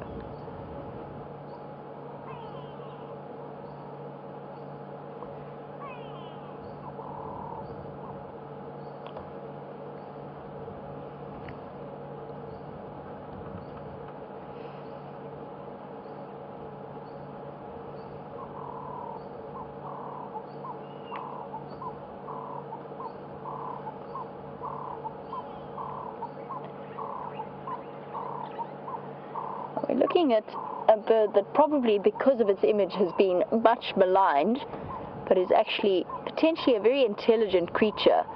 And Lyle, you're watching from Los Angeles in Nevada, Las Vegas, I think, in Nevada, and you were wondering if we get any crows or ravens where we are at the moment, and whether or not they recognize individuals as they do on your side, or whether or not we have any birds that would. We very, very seldom get the crows and ravens coming into the reserves themselves, but you do see them quite a bit in the outskirts around the various communities and villages. You usually see one or two crows there. I did see one while I was here. It was at the time when the Nkuhumas had a buffalo kill, and there were about 60 vultures all over the place, and for some reason one crow that was desperately trying to get a shot at feeding on the carcass, just like this marabou stork would have, but really struggling to get through the melee of fighting, arguing vultures. In terms of recognizing us and which birds may or may not, individually, I would say it's something that maybe some of the starlings could learn. I get the impression that they are quite intelligent birds. But beyond that, I can't really think of any. Hornbills, definitely not. They can barely recognize the fact that they're staring at a reflection and not another hornbill. And they seem to spend a great deal of time and waste a great deal of energy attacking windows and mirrors. So I definitely wouldn't say that they're intelligent enough to recognize individuals. Maybe some of the bigger eagles and raptors would have that potential. But I do know that crows and ravens, especially in cities, have developed some amazing personality skills. All right, well, there's our marabou stork. Let's go forward again and see if we can see the rest of them, because I have actually spotted some we should be able to see.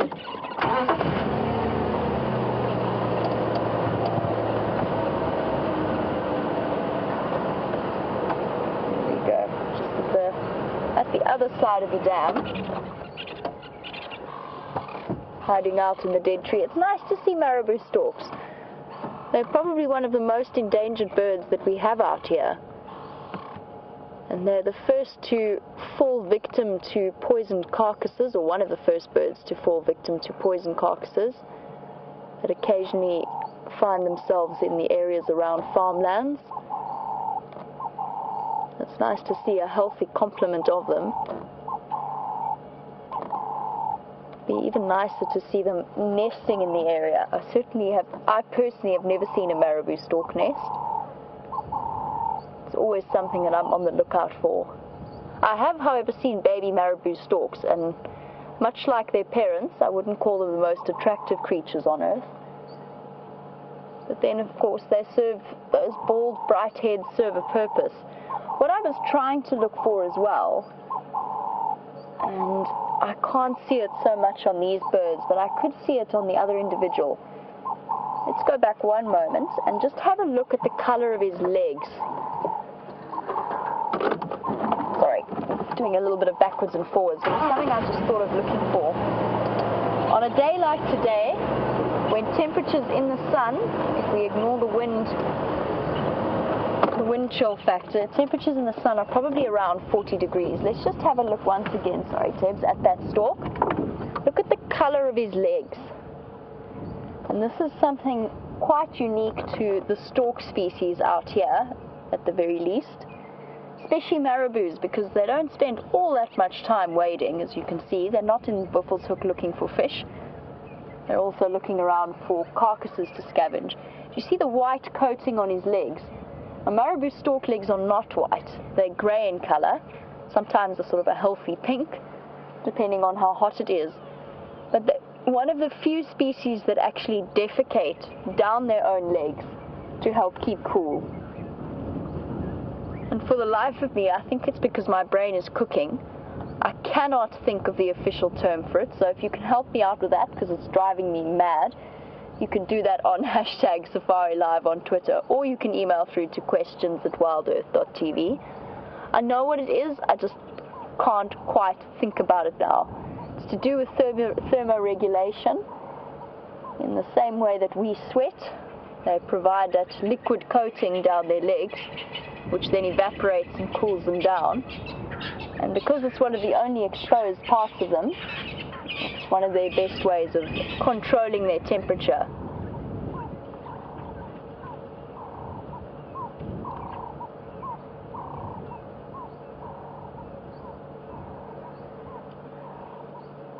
Well, they definitely are carrion birds, and you'll quite often see them thermaling around with vultures. But Barbara, they're not only carrion eaters, they will catch their own foods. So we've seen them in Djuma Dam, sometimes attempting to catch barbel, and I think at one time even succeeding, or the catfish that were there earlier this year. They will also hunt snakes occasionally, and you definitely wouldn't want to mess with that beak. It is very solid and very strong, so they will hunt snakes as well, and frogs and various little amphibians, as well as the odd rodent if they get lucky. But they're not really geared towards the type of speed of rodent catching.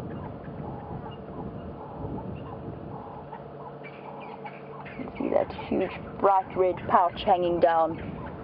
That is also part of their thermoregulation strategy. Very well supplied with blood vessels.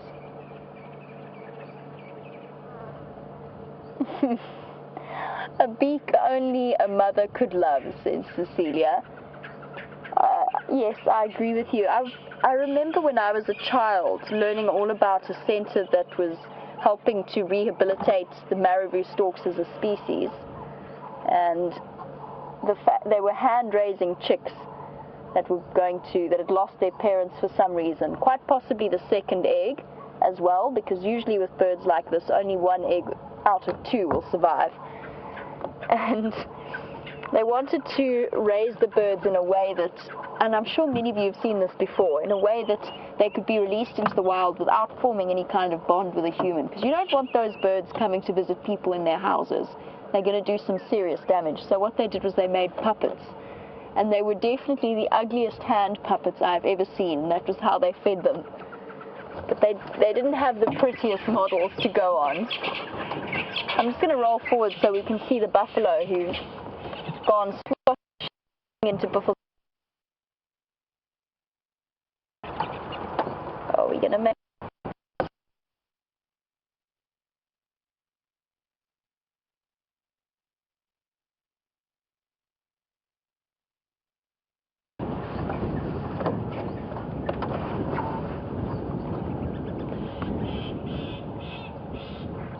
The buffalo found a suitable way to cool down as we get to the sunset time when temperatures finally start to drop. also the time on days like today when it feels like the earth is exuding heat.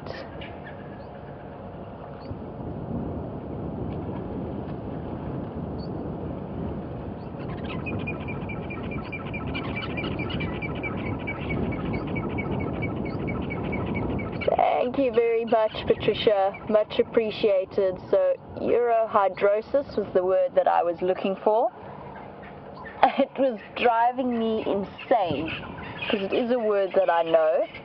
And of course, it takes on that white color because birds don't urinate, unlike the buffalo tend to do in poor old Buffelshoek Dam. They don't urinate. They excrete uric acid, very highly concentrated, along with their food waste. You can see that Buffelshoek has started to take on a slightly pea green color. The buffalo is still enjoying it as a thirst quenching option.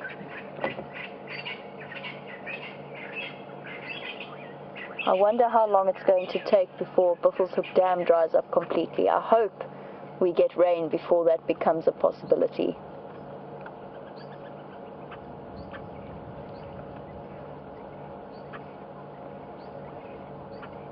And we spoke yesterday about the animal species that will be the first to suffer as the water table decreases, and you're looking at one of them. Water buffalo probably, the Cape buffalo are probably some of the most water dependent species that we have. They do not do well during droughts.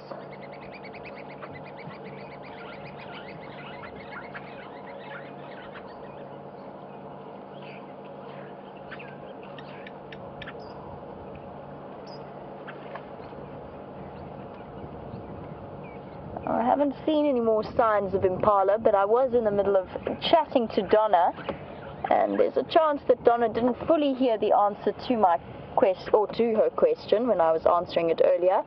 So Donna, in answer to your question as to when impala will have their babies, it will be around somewhere in the next 2 to 3 weeks, maybe a little bit longer depending on the rains, but I would say about 3 weeks would be your safest bet. Those ewes are looking enormous, and it is incredible to see how it all happens practically in the duration of about 3 days. Almost every single ewe will have had their babies. We'll be watching them wobble around on very spindly looking legs just moments after their birth. It's incredible to see. Maybe we might, even if we do get to see the birth, something I discovered whilst conducting these live safaris was that impala fetuses and all antelope fetuses are born with something known as a deciduous hoof capsule, a soft covering around their hooves so that they don't hurt their mothers internally, and that disappears pretty much immediately after birth. And hopefully we'll be around to capture a couple of those births live, even get a chance to see that covering whilst it's still there.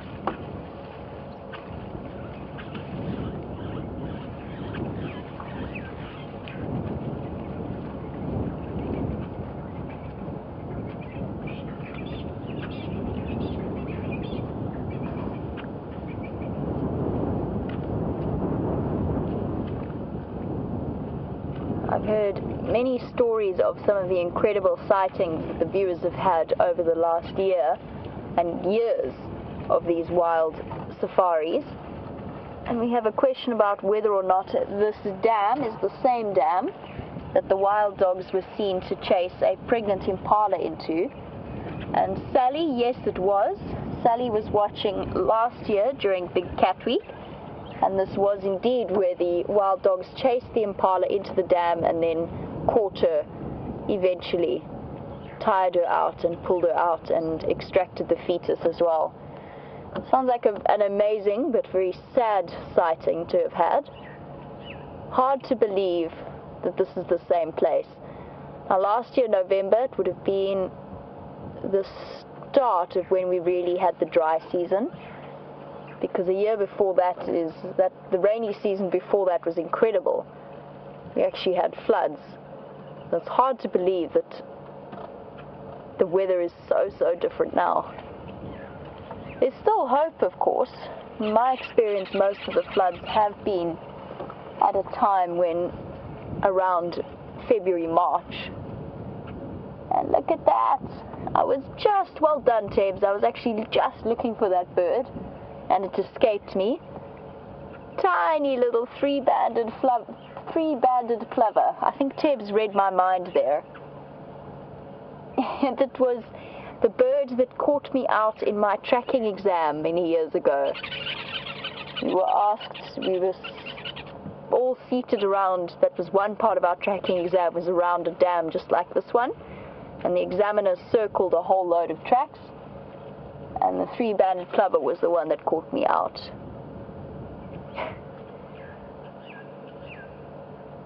Tiny, tiny little footprint. And of course, plovers have perfectly adapted feet for the way that they walk, with their 3 forward-facing toes. Perfectly balanced. You can imagine that mud is actually fairly sticky. And that tiny little bird is wandering around looking for tiny freshwater snails to pluck up and munch.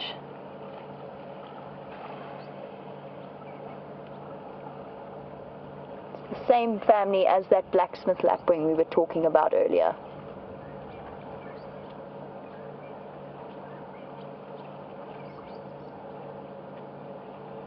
Oh, I've lost it again.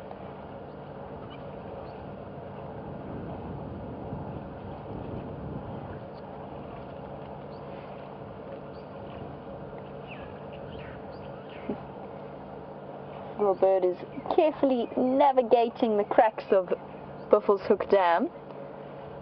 And we've spoken a bit about the births that we have to look forward to. And Dr. Puthoff, you were wondering about hippos and when they give birth. They don't have a set season. Their mothers gestate for about, 9 months. It's 9 months in hippos. It's a very short space of time for quite a big animal. And you'll find that there's probably going to be a peak of births in the rainy season, much like most of the animals that don't have a specific birthing season. So around this time of year, you'll start to get the most births on average, but there's no set breeding time. And of course, the difficulty arises is when you start looking at calf survival rates. It becomes much more risky for them the less space they have. You can see how these hippos have crowded together. They always seem to. They're still sociable creatures in their own rights. And it appears as though James has found yet another martial eagle. Let's head across and have a look at that spectacular bird. And as the golden sun, well, orangish, grapefruitish sun more colours the sky, as you can see it there, we have a martial eagle, our largest eagle here, being attacked by a very angry fork-tailed drongo. And we saw what we think was a juvenile martial earlier. I think this is an adult. And what I'm going to try and do is sneak a bit closer. Now, well, of course, sneaking and jigger is not an option. You've got to start the engine loudly. We'll try and get a bit closer and see if we can't get a better view. I think there is a road that goes around there. Beautiful, beautiful eagle if you can see it properly. Well, it's beautiful even if we can't see it.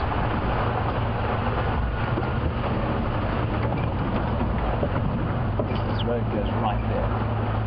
So we are on Arathuz, everybody. I haven't heard any updates on the radio.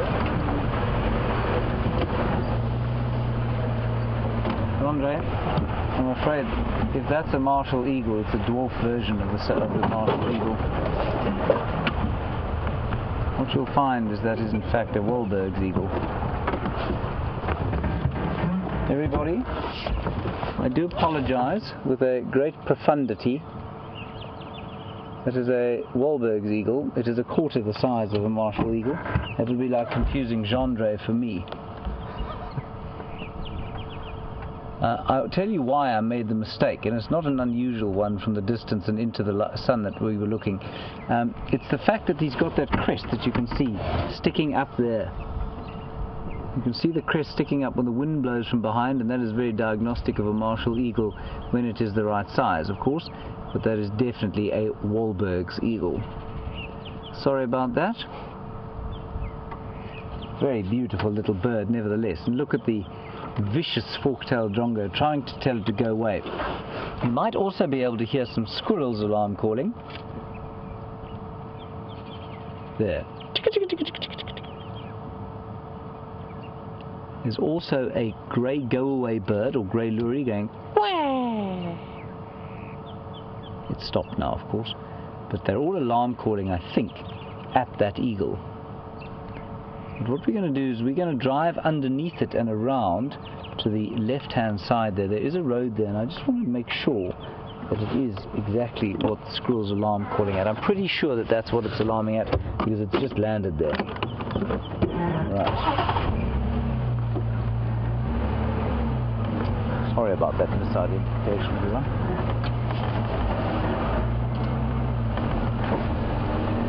Don't tell anyone, will you? Especially not Jamie or Brent.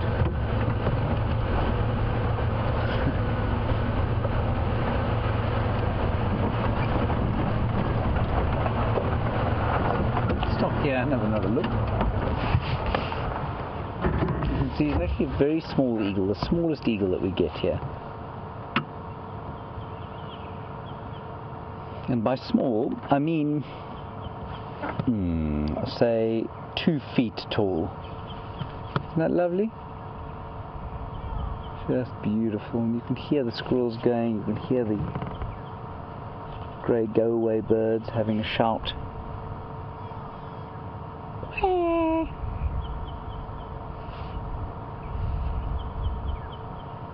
Normally known for eating things like lizards and maybe small rodents, but not huge killers of grey go-away birds or squirrels. Though they would definitely eat a squirrel if you could get hold of one.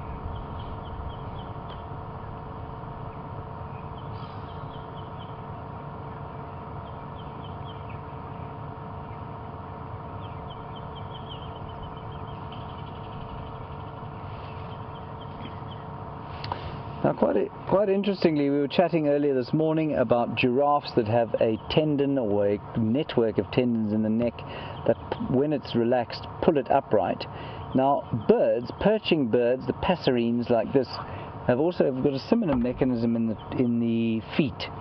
And what it does is as soon as they touch, as soon as best way to do it is with my hand here, Jean-Andre, if you don't mind, sorry to pull you off the magnificent eagle. You can go back there now.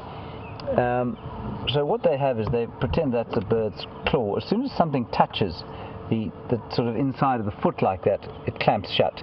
And so as soon as there's any weight, you can do it yourself almost. As soon as there's any weight on that tendon, it immediately causes the claws to clamp shut. And that's how these birds are able to perch the way they can without any kind of fear of falling off. That bird is of course not so much perched as well, it is perched, but it's not squeezing. It's just kind of sitting. Very beautiful. Wahlberg's eagle, one of the first arrivals back from overseas during the winter time, after the winter. Well, let us move along, Jean-Jean, see what else we can see.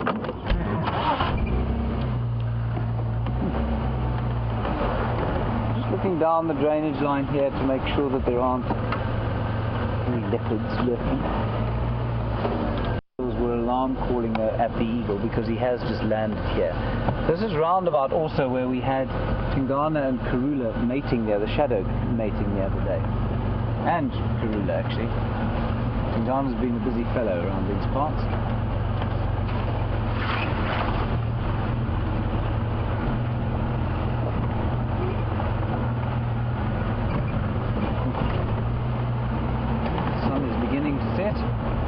Shining in our eyes.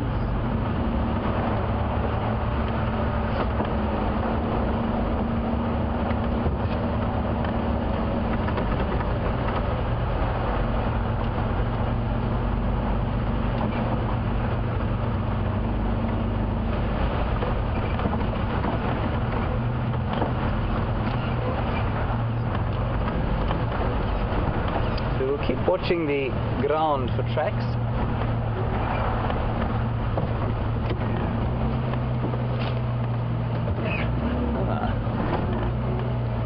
It's a hyena track.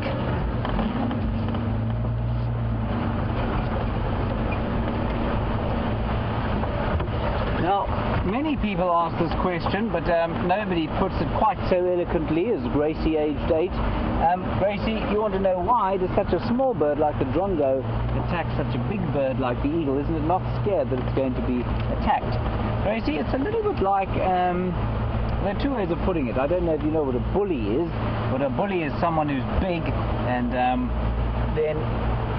kind of terrorizes smaller people. And that drongo won't tolerate that. He's a very brave bird, and he goes and he attacks anything that might hurt him or any of the smaller birds around the place. So that's what the drongo does. But the real biological reason, Gracie, the reason is that he's not afraid he'll get hurt, is that although that big bird is a killer, it's not as fast as the drongo. So the drongo can easily go and bite it on the head, but the eagle's not fast enough to get up and stop the drongo doing that. So that's why they're able to do it without being eaten. They'll be very careful of some birds, like, for example, some of the sparrowhawks, which are very fast in the air, and so the drongos will be very nervous about going for them. Thanks, Gracie. Good question, as always.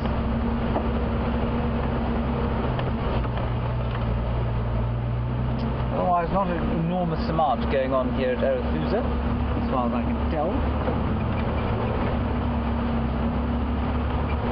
But it is so nice that the temperature's dropped from 57 degrees down to 56.5. It's really quite a relief.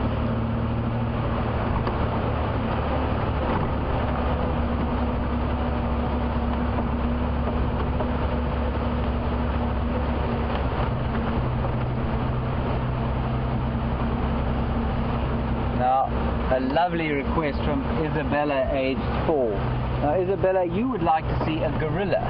Now, unfortunately, the only gorilla in this area is Jeandre, but he's not allowed to be in front of camera, so we're not going to show you a gorilla. Isabella, Jeandre is not really a gorilla. We only get gorillas up in the middle of Africa, in a place called the Congo Basin, and up in Uganda and different places like that. But they're all close to where it rains a lot and they're big forests. So that's where we see gorillas. And as Scott has said, the more people that watch Safari Live, the more the chance that we will be able to go up north and do this kind of thing, looking at gorillas and maybe chimpanzees and maybe the migrations of animals in the Sudan called the Sud, or even in Botswana in the Okavango.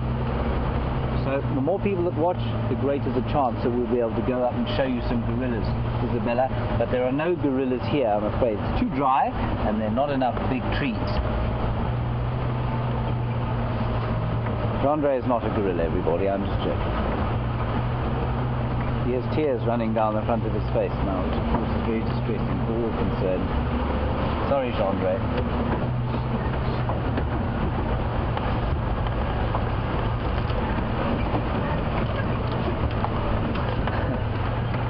I made mention a little earlier that Jeandre was cleansing his palate with an apple.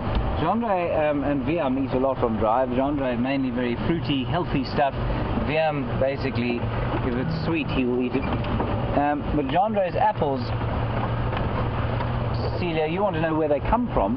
We have extensive apple farms in the Cape, mainly around a place called Elgin, and there are lots of apple farms there. Where else do we get apples? That's mainly the Cape, eh, Jeandre? He won't even speak to me anymore, he's just nodding his head, kind of. Now, I'm going to show you, we're going to try and get into the, sort of down towards where Arethusa Lodge is here. There's a fire somewhere, and for this time of year, for there to be a fire, you must know that it's dry, and that there's been a huge amount of heat, and probably quite a strong wind. I said a little while back that I didn't think fire was going to be a danger here anymore. But I think maybe in the mountains around, there's quite a lot of forestry up in the mountains there. Maybe there's a fire there. But you'll be able to see the smoke when I get into an open area. Of course, I'll probably not be able to get into an open area now.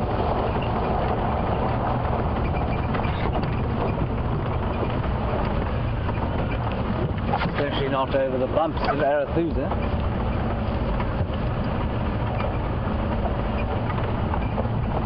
And what that fire is going to do, of course, is make the sunset extra delicious.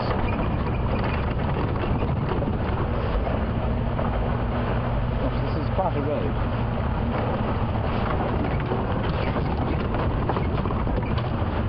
Right, let's flip across to Jamie. She's got a kudu. I'll try and find the sun.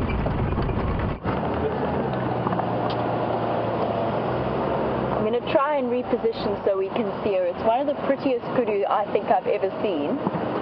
And I don't know what it is. She's missing. Her stripes aren't nearly as obvious or nearly as sort of far extending down her abdomen. She is the most beautiful color I think I've ever seen on a kudu. She's just perfect. Unfortunately, she's on the Buffelshoek side of our traverse area, so we can't get any closer. I'm hoping she's going to kindly stick around a little bit, nibbling away there. I don't know what it is, it's just her coloration is quite extraordinary. You don't often see kudu with stripes like that. Come on, girl, turn for us. You can see, even if we look at the stripes on her backside, they don't go all the way down in the same way the other kudu do. And it's interesting, it's something that we see in some Birchall zebra as well, or sorry, plain zebra as they're now known. I have trouble undoing the childhood name that I know them as. We spoke about it before with that stallion whose stripes didn't quite reach all the way down his body, and how that gave rise at some point in the last few centuries to a species known as the quagga. And you could almost imagine if there was ever any kind of population bottleneck amongst kudu, you could get something similar. There she goes. Look at those stripes. It's a very unusual looking kudu. Beautiful. She's going to disappear over the top of the dam wall and into what I believe is known as Tambuti Dam, although I've never been in that direction. Now, some poor person has very kindly been stopped on the crest of the hill for quite a long time to allow us to go past, so I'm going to just allow them to move past us. At least we did get to see that beautiful kudu for a while. I also spotted the smoke that James was talking about, and it's interesting because I nearly said earlier that today is, excuse me, very dusty apparently, but also quite a good day for the spread of wildfires. It's a bit worrying to see. When we start seeing them at this time of year, it looks beautiful. I mean, the sky really does look extraordinary. I'm going to stop at the crest of the hill to show you. If you just zip past this person, so that they can continue on their way. And we'll stop and have a look at the sky and the smoke. Looks beautiful. Thank you.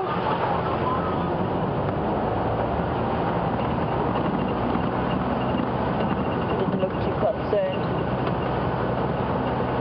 Sure. Seeing it from this angle, it looks like quite a big fire. Now, fires are necessary out here. They're part of the natural balance of the ecosystem. Here we go. We can start getting a nice view of the sunset and the smoke.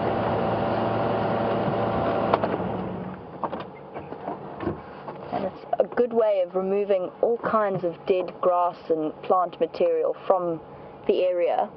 And that just allows the fresh grass shoots to come through in the next season.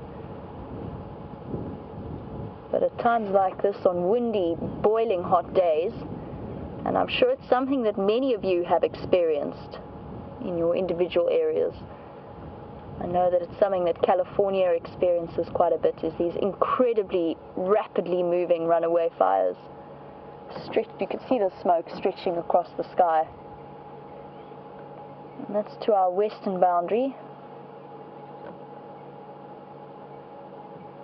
Hopefully on the other side of the Sabi Sands boundary, but you never know. Now I've been in quite a...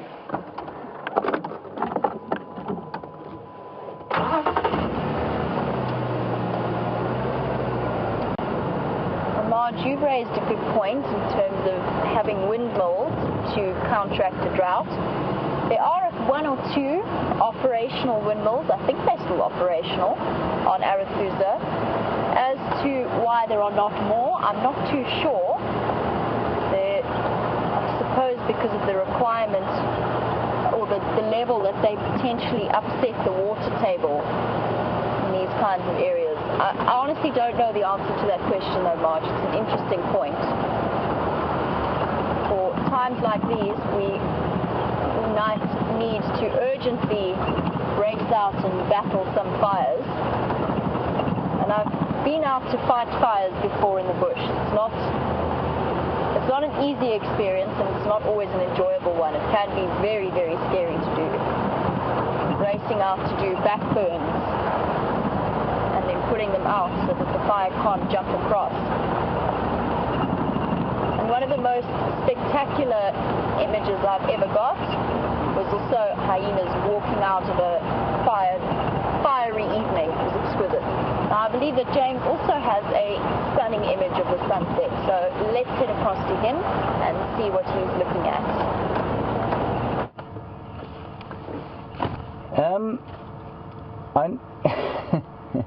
The sun has set, everybody.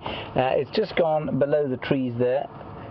It was magnificent, I must tell you, and it will continue to be. What we're going to try and do is get to a slightly higher area, and I've been particularly poor at doing that this afternoon. I came speeding down here, hopefully to get a little bit lower, higher up. Anyway, I'm sure Jamie was showing you the smoke, and I'm sure that's from a number of forest fires that are in the area. And I mean, like I always say, or like I have often said, the fires we get here are not nearly as sort of terrifying as some of those you get in Australia or in California or other parts of America, but they can be around Cape Town. But in this particular area, not so much, because there's not always a huge amount to burn. But up in the mountains, there are some sort of paper and wood forests, so artificial forests, and when fires get through into those trees, can be pretty ugly, and I wonder if that's not what's happening.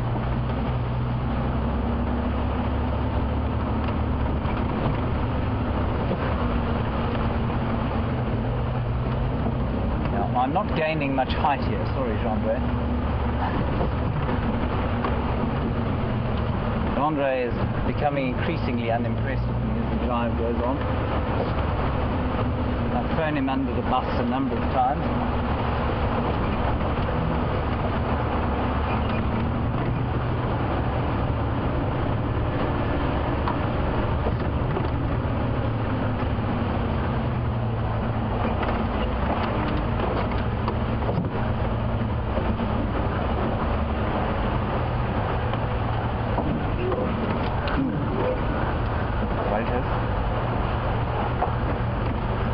Now, a very nice comment here from the University of Johannesburg by a Zimbabwean called Vernie.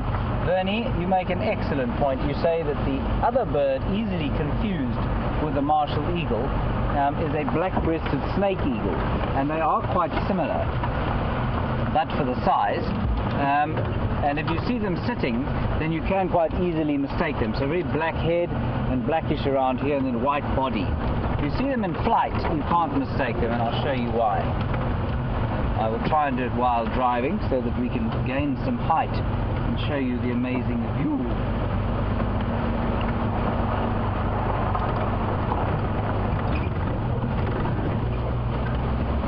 I think you're going to miss out on that. Anyway, I will show you these two birds now. I think if I try and show them to you now, Jean-Dre will get very cross with me as we're driving along.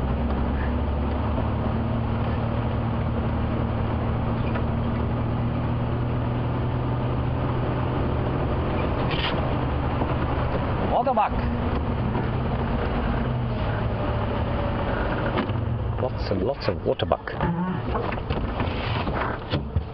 All of them just filtering through the woodland here, enjoying the, well, I wouldn't say cool, but cooler air. That's a young bull. You can see the small horns.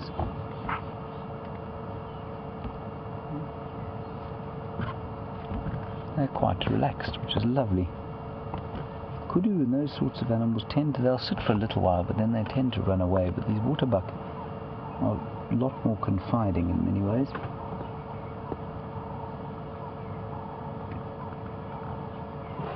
And you can see that distinctive heart-shaped nose there, peeping through the bushes.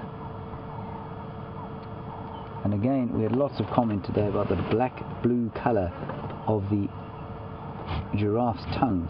And I said it was actually not unique to the giraffe, that most of the herbivores had a kind of bluish, purplish tongue. And you'll see, if this waterbuck will very kindly stick her tongue out again, you'll see it's the same sort of colour. Come on, pull her tongue at us. Yeah. That's actually a really nice picture of her flicking her eyes to get the flies off, flaring her nostrils to try and get a smell of what this is. By this I mean us.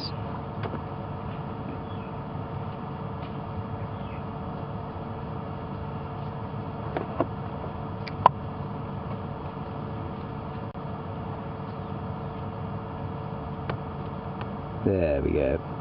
Phew, I'm not going mad.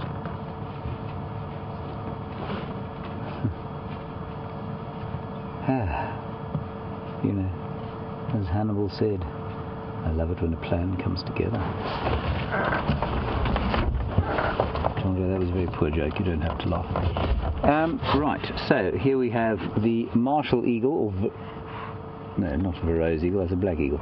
Martial eagle, and you can see black down to the breast, like a black-breasted snake eagle, which I will find now. There's the black-breasted snake eagle. So they look very similar when they're not in flight, but in flight, a black-breasted snake eagle here, you can see, is completely white underneath, but for a couple of black stripes. That's the black-breasted snake eagle. So Vernie, well pointed out. And then the martial, when it's flying, is totally dark underneath. The only bit of white that you can see when it's flying, unless it's a juvenile, is this kind of whiteness to the belly. So the underwings are dark, unlike those of the black-breasted snake eagle. Right. Vernie, good one, thank you for that. Of course, one doesn't normally confuse a martial eagle with a WildEarth eagle unless one is, well, one's eyes have perhaps been burnt a little by the sun.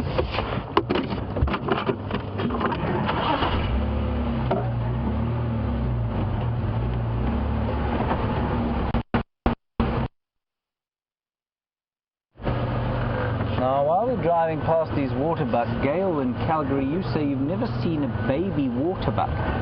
Gail, they do exist. And I know this, of course, because they're an adult waterbuck. But Gail, I have to confess to you that I don't remember seeing a great number of tiny ones either. They're around. I suspect, unlike the impala, perhaps they hide them away for a couple of weeks first, so that when they stand up, or when they start to join the herd, they're a little bit bigger. Gail, let's watch in the next few weeks, and I think what you'll find is, as the wet season comes on, we will probably see some very little ones. But like you say, I'm just thinking back, I haven't seen a lot of very small ones either. Good point.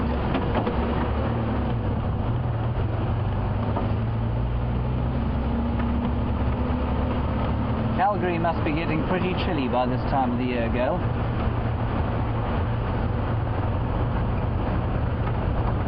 Certainly very different from the temperature here.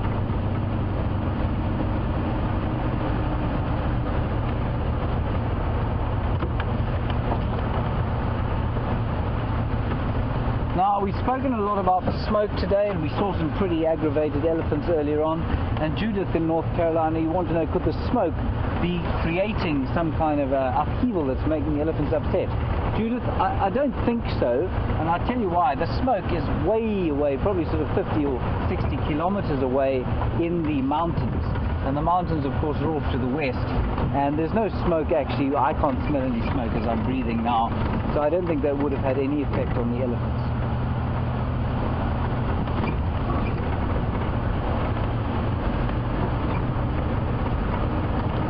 We'll head down towards Arathusa Lodge. We were supposed to be heading down towards there earlier on, but I miscalculated actually where we were. So that's why we didn't go down there. Now I know that we're on our way there. We'll just see if there isn't something at the dam.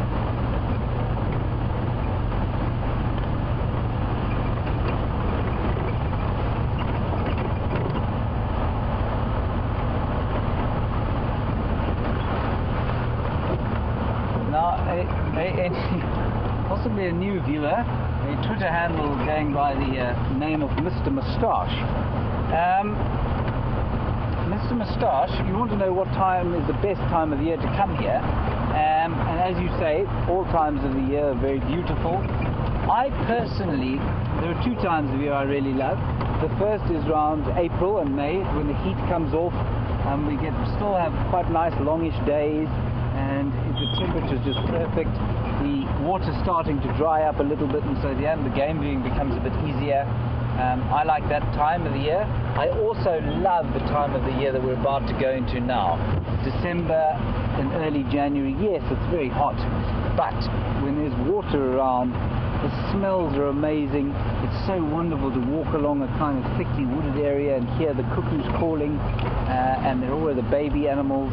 So I really like kind of December, early January as well. So those are my two favorite times. If you want to see big animals, best time of the year is to come from June onwards, when the trees have lost their leaves, and so it's just a bit easier to see into the bush. And also, of course, as the water dries out, so the animals become more concentrated around the water holes, and that's basically, yeah, different times you can come. But like you say, any time of year in South Africa is pretty good. But north of us, in Zambia, you want to avoid the summer because they get a lot of rain, and some of those areas get very inundated with water, and so you can't go there. Right, let's nip across to Jamie. She's got something more entertaining than a fly buzzing around her face, and I will see you just now.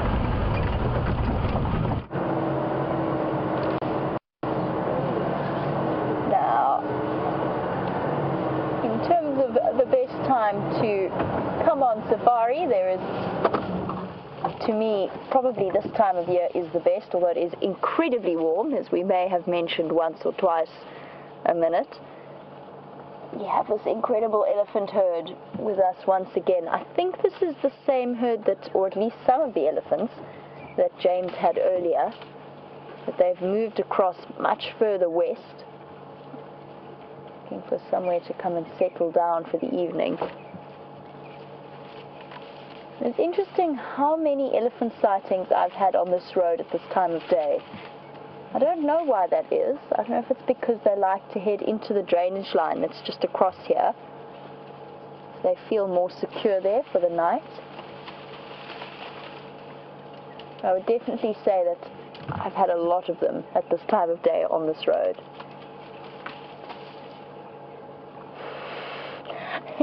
Hold on 1 minute. I'm going to try and get you this image. The babies are playing in the back. Sorry, Tibbs. And I'm going to try and get them to come into view. And they're pushing each other around. Where did you go, babies? There's a lot of head butting going on at the back there. Maybe they'll come across to us rather. I'm not going to go bashing in because we're going to end up giving them more of a fright than anything else. And they could well come to us. But the elephant's now in high spirits as it gets a bit cooler.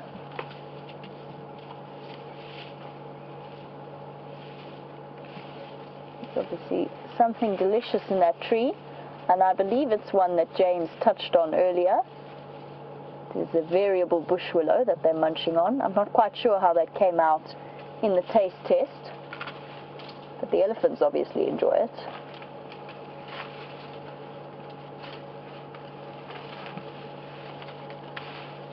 Branches and all. They're not even stripping the leaves off, so there's obviously plenty in the way of nutrients.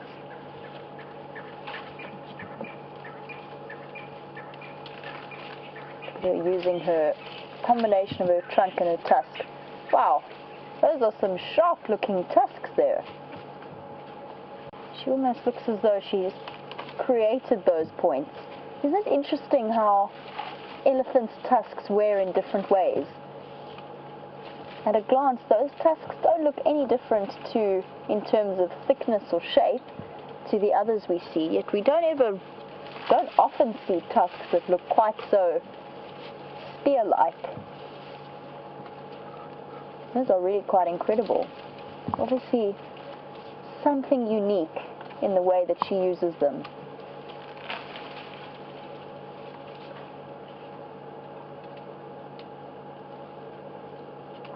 That's very interesting.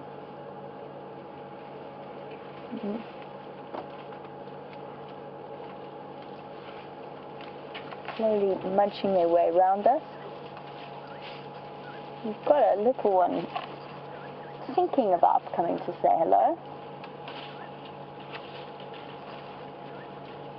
Hello, you. What are you after? Notice the elephants are still snacking quite a lot on the wild asparagus around here.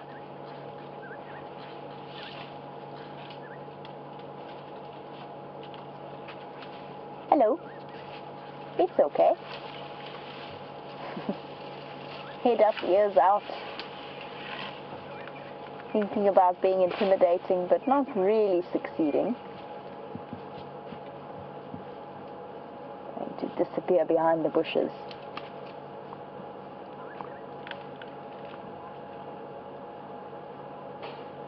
I think this might actually be one of my favorite times of day to see elephants as well. Somehow their peacefulness just fits at the end of a long day.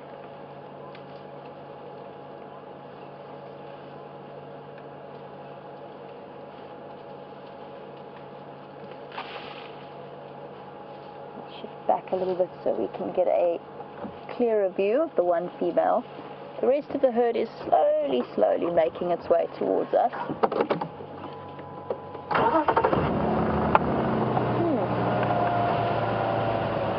That incredible grassy smell of a herd of elephants. Let's try and get us a clear view of her. That might be as good as it's going to get. As I said, a very peaceful evening. You can also hear the cicadas all chirping around us. It was too hot for them earlier. I didn't really hear them much. But they're definitely out in full cry now. Somehow fits perfectly with the atmosphere.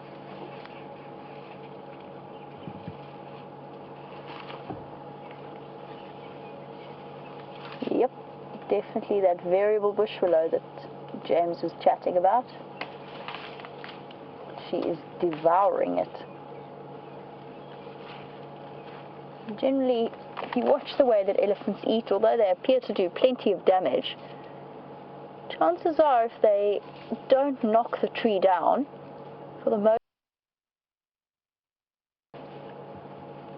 and in that way they make sure that they don't have too much of a negative impact on the area that they're feeding on. It's almost like a way of farming the trees. Keeps them from getting too dense and overriding the grass and stopping the sunlight from reaching the smaller plants at the base, but still allows the trees to grow and develop.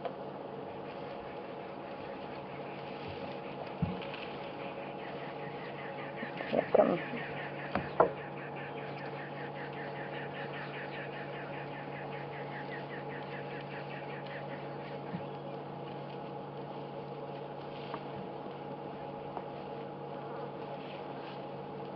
Oh, here comes a little one. Is that your baby? Coming for a drink. And as we watch elephant herds, we're usually accompanied by the steady thud thud of their dung. And as Sean says, they excrete or defecate about 40% of the food that they eat. That's a lot of wastage that happens with a lot of undigested material. Sean, you were wondering if anything else comes and feeds on elephant dung. Well, the top of my answers would be yes. My dog Lexi loves it. She really, really enjoys it for some reason, and then decides to come up and give us a big sloppy kiss. But in terms of the grass material, not really. But especially in marula season, you'll find that elephants gobble up the fruit and they barely chew it, especially the older ones whose teeth have worn down. And you can even find complete full marula fruits in their dung. And then lots of animals will come and pick through it. You'll also see the hornbills digging through to get hold of things like termites that are then eating the plant material in the elephant's dung. So there's a whole ecosystem in a dung ball, because of course then the dung beetles will come along and start rolling the dung and then laying their eggs, and the larva will rely on all of the nutrients from the undigested elephant food. But somehow top of my list is still Lexi. It was one of the first things she ever did. I introduced her to an elephant at about 7 weeks old. She'd been in the bush for about a week. And then once he'd left, I put her down on the ground and she had a big sniff of his dung and then promptly ate it.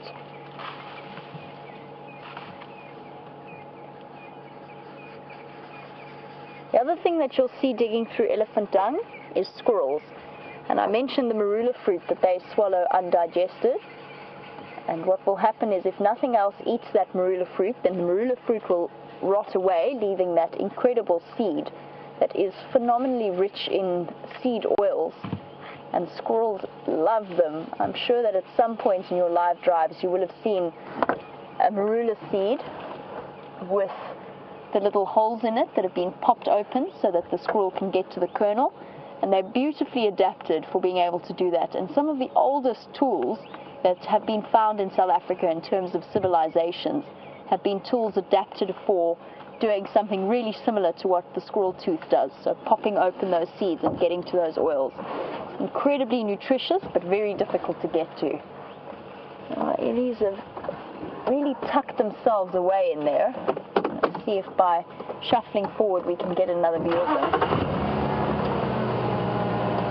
Maybe shuffle is not the right word. Wendy doesn't really shuffle.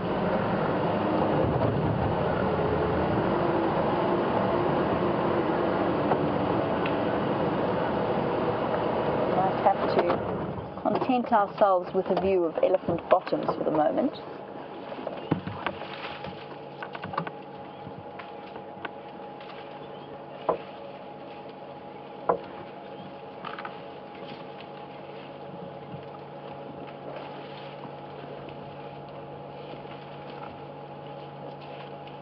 Not only is elephant dung an important source of food, but in times like this drought, which we've chatted about, they can be quite useful as well in terms of pushing over trees and getting to green leaves at the top that the other animals might otherwise not have access to. And quite often you'll get animals like elands and kudus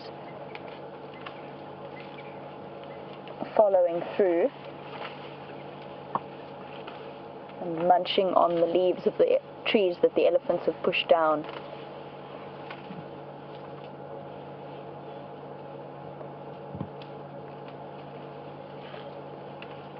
They're all absolutely loving that bush willow.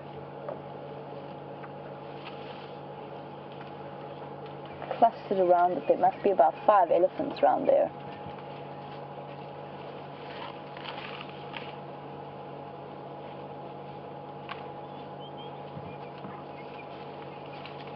And I'm reaching up high, bringing a whole branch down. Very little effort on her part. And you only have to see an elephant push down a large marula or a large knobthorn tree in front of you to have a quick reminder as to exactly how much strength that bulk carries.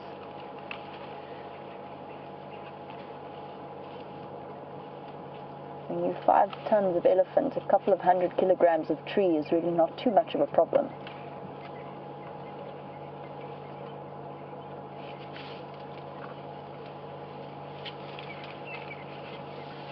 And when you get to see them like this, it's hard to imagine them as anything else but gentle giants. But of course, over the last few days, we've seen them quite aggressively, not fighting, but definitely pushing to get access to water. It's going to get more and more dramatic as we go on. She is really enjoying this. Now, I could see why, even in the darkness, the leaves have quite a dark green tinge to them. You'll probably find that this tree is only really just fully grown its leaves back after winter.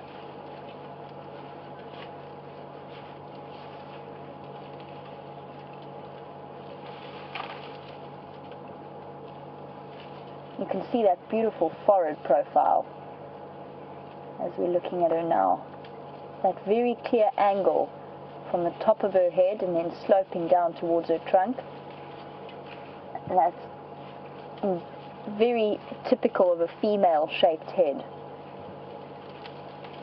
Interesting how male and female elephants have differently shaped heads. The males are much rounder. They don't really have that jolting angle. And I don't know why. I'm guessing it has something to do with conflict and fighting. Maybe the bones on the males are more developed for impact if they do get into a fight with other males. But I'm honestly not too sure as to why that might be.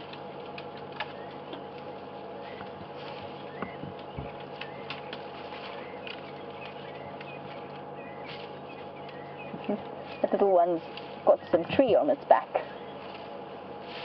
Just a bit of a leaf. It is getting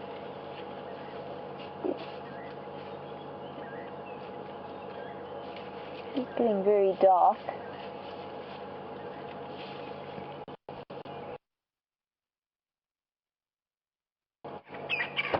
Now Kim's asked an interesting question about elephants in relation to bees.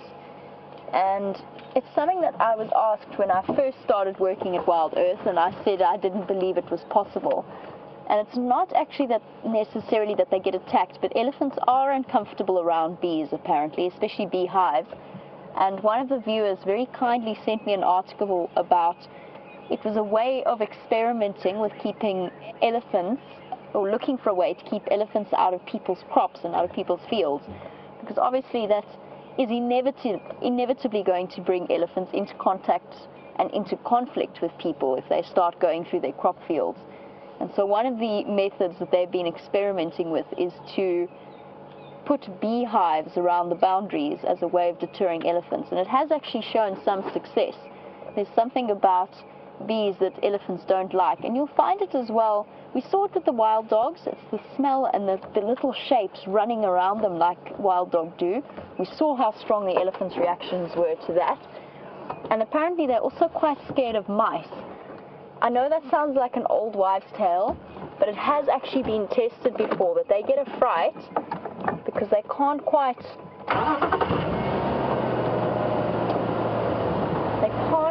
figure it out what is scurrying around their feet at such a tiny level. So Mr. Moustache, you had asked a question about elephants and mice. It sounds like one of those ridiculous old wives' tales, but sometimes, just sometimes, those tales have some basis in fact. And they did a couple of tests with elephants and not necessarily mice, but small creatures. You'll even see elephants chase impala for no apparent reason. It's just that they feel like it.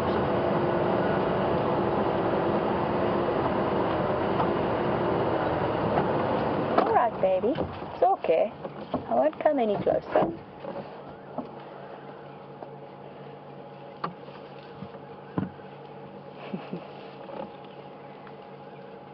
speaking of facts, myths, and old wives' tales, Cecilia, you were wondering if elephants like peanuts. I don't see any reason why they wouldn't. I imagine that it's something they would like. Not something we get naturally occurring here, and certainly never tried feeding them to our elephants, because of course you never feed wild animals. But I wouldn't be surprised if an elephant would have a good crunch of a peanut if it had the opportunity. It's got plenty of rich oils in it. It is a legume, it's not a nut, but it does have plenty of protein possibilities within that nut, or that legume. So I wouldn't be surprised. I'm not going to test it, but I wouldn't be surprised. Hello, little one. Yes, you. Hello, little boy.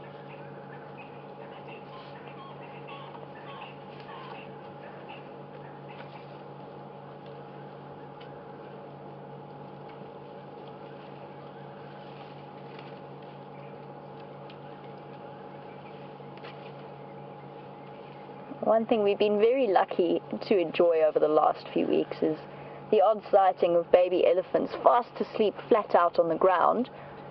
But Ravi, who's watching all the way in New York, he wanted to know how the adults sleep. Do they lie down?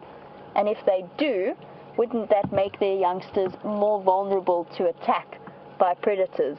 The answer is yes, they do. I have seen adults lie down. They can sleep standing up, but I have seen them lying down flat on their sides, fast asleep, occasionally shifting. They can't maintain that for too long because the weight of their body can actually do quite serious damage to their lungs and to their organs, but they will shift around. So quite often what you'll find is they'll go to sleep leaning against a tree or a termite mound just to make things easier to get up. And then quite often they spend most of their time sleeping standing up. And I've seen them do it. They'll go and they'll rest their head like this against a tree and go to sleep. It's incredible to see, but they do it.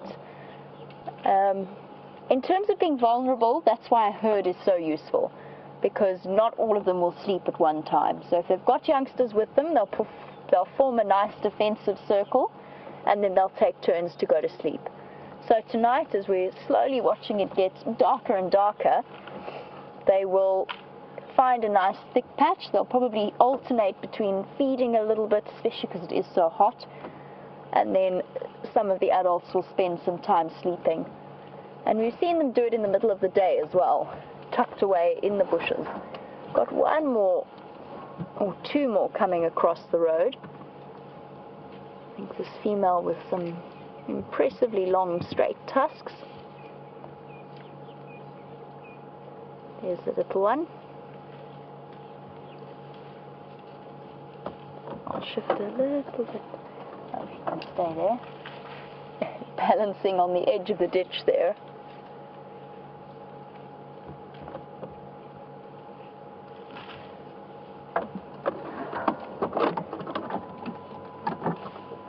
I think that most of our eelies have crossed. I'm going to shift forward just to see if the last two will. There's something about seeing them in this twilight light when they're just big grey shapes. Hello, bird girl. Yes, I'm talking about you. I'm sorry. Yes, you're beautiful. Didn't mean to give you a fright, though. Just the glint of the white tusks there in the dark. Quite an intimidating sight if she were to not be as tolerant as she is. Now, she doesn't look to be in any hurry to cross the road, but I believe that James has a stunning view of the Drakensberg Mountains and the spectacular sunset we're experiencing. So let's go and enjoy that view with him.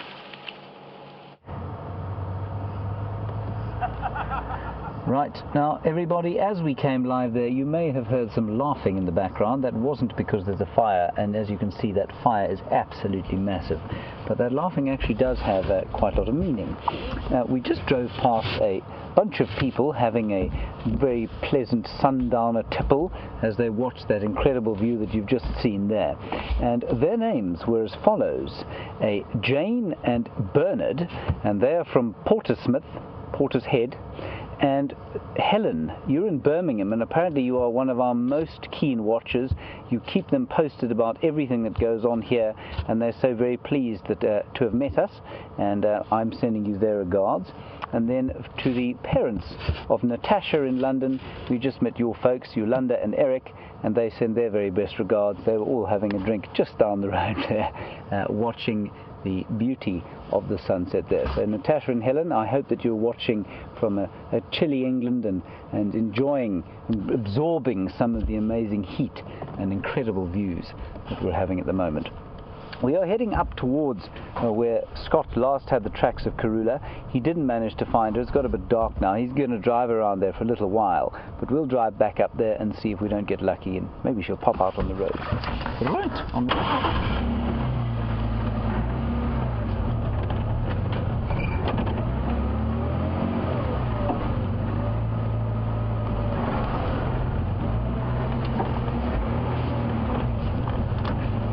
Now, also in the United Kingdom, one of our regular watchers is Ashley in Derby.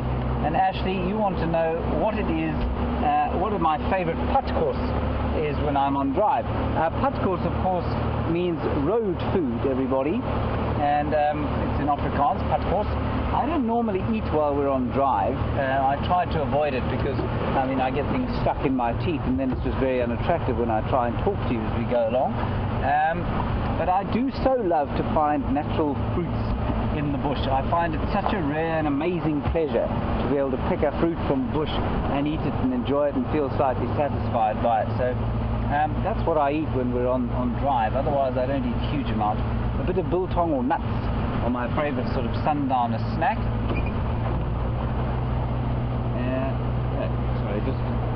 I got quite excited there. Scott contacted me and said that he was looking at a herd of elephants around where Karula was supposed to be. So he's a bit stuck there. So Ashley, biltong and nuts. And then moving tack slightly, we see quite a lot of antelope here, and the three versions of the spiral-horned antelope, the bushbuck, the nyala and the kudu. They're the spiral-horned antelope that we get here. And there's one other member that we don't get here often. In fact, probably only seen here once every 15 years or so, and that's the eland.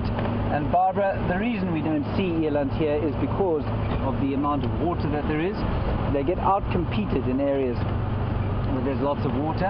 And I mean, I know it sounds silly to say the amount of water, but there is actually quite a lot of water here, and elands thrive in high-felt areas where they can move to water, and also in the Kalahari where they can move to water and they're not competed, and they don't have to compete for grazing with things like wildebeest, zebra and impala. So that's why we're not seeing a huge number here today. Now, a little while back, and I'm going to be in trouble for saying this, but I'm going to say it anyway, we spoke about spotlighting technique, and I showed you a few different kinds of spotlighting techniques. And I'm currently using the phantom spotlighting technique. As you can see, I've learnt magic during the course of the day, and the spotlight, quite hands-free, is shining from side to side, looking for interesting things. So when you're really advanced in the bush like I am now, you can get magic to do it, and then you can use your hands to talk about things. You don't get shoulder ache like Jamie. So that's the ultimate. That's what you're really going for when you're in the bush. You're going for the phantom spotlighting technique. What do you think, John Doe? It's quite effective, really, isn't it? Well, certainly much less chance of having an accident.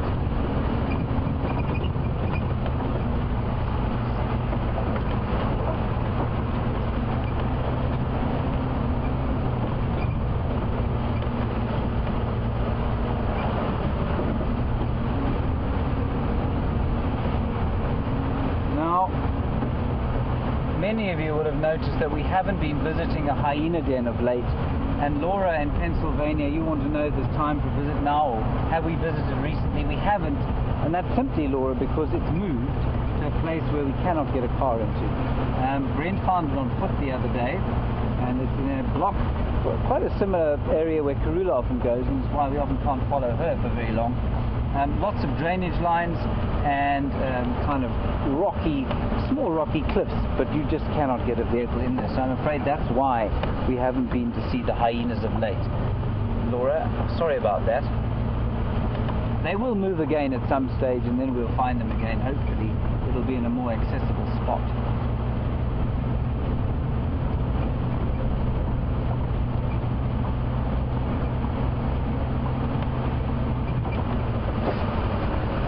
Oh dear, this is distasteful.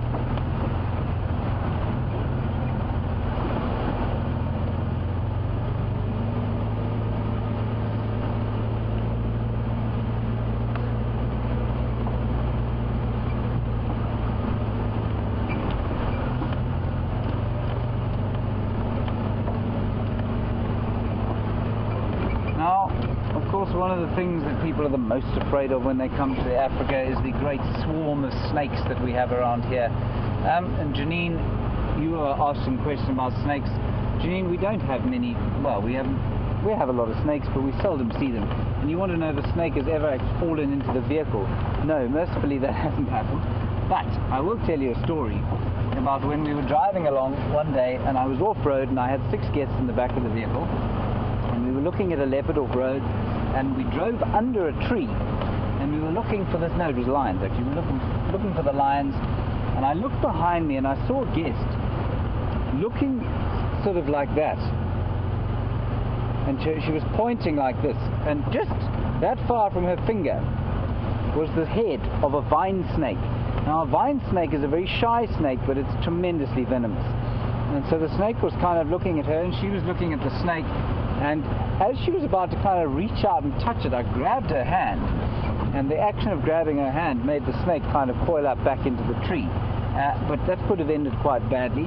That is the only time a snake has ever got close to getting into the vehicle, and that's in more than 10 years out here. So we do get lots of snakes around, but we don't often see them. Jean and I saw a snouted cobra the other day at night. Nighttime we see them probably a bit more than we do during the day. They are around, and we are very careful of them, especially around buildings. You know, something like a spitting cobra tends to like to come into buildings, especially if there are, say, squirrels living up in the ceilings, and then the cobras will come and try and look for them. You've got to be a little careful of that, but really not something to worry about. If you're ever thinking about coming to Africa, worrying about the snakes is not something you should worry about. Thanks, Christy.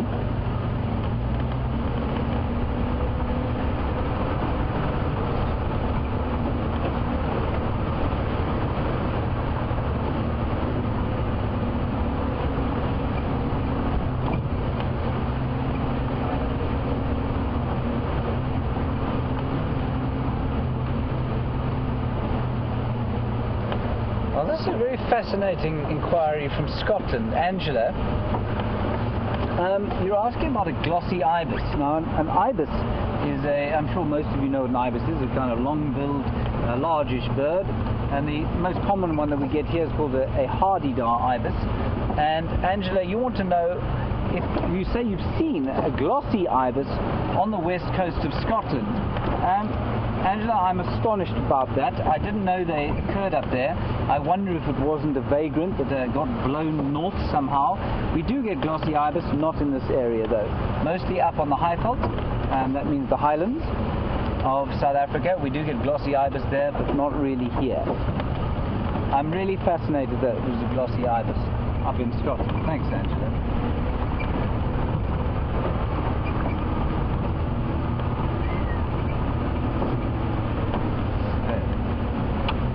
Heard a slight whistling noise from a bird. That was in fact Jean-Andre telling me to turn the lights on, which is an extremely valid instruction when it is dark.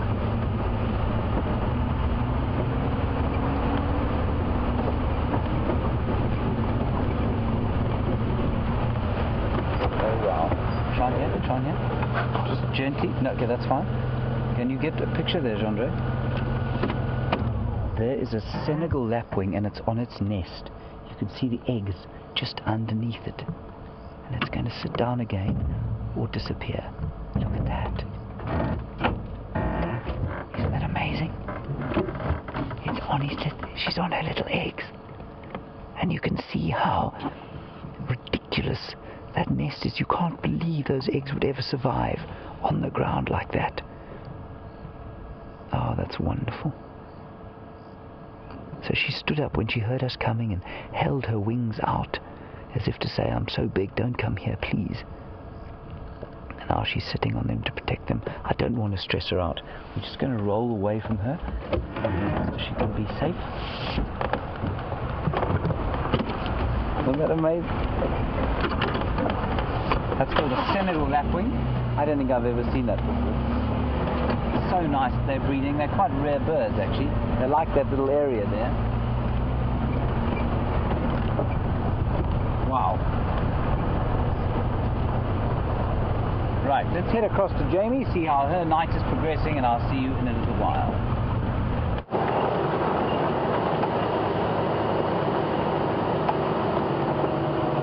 It's been quite a quiet afternoon, but we still have some questions that came through about our marabou storks that we got to see.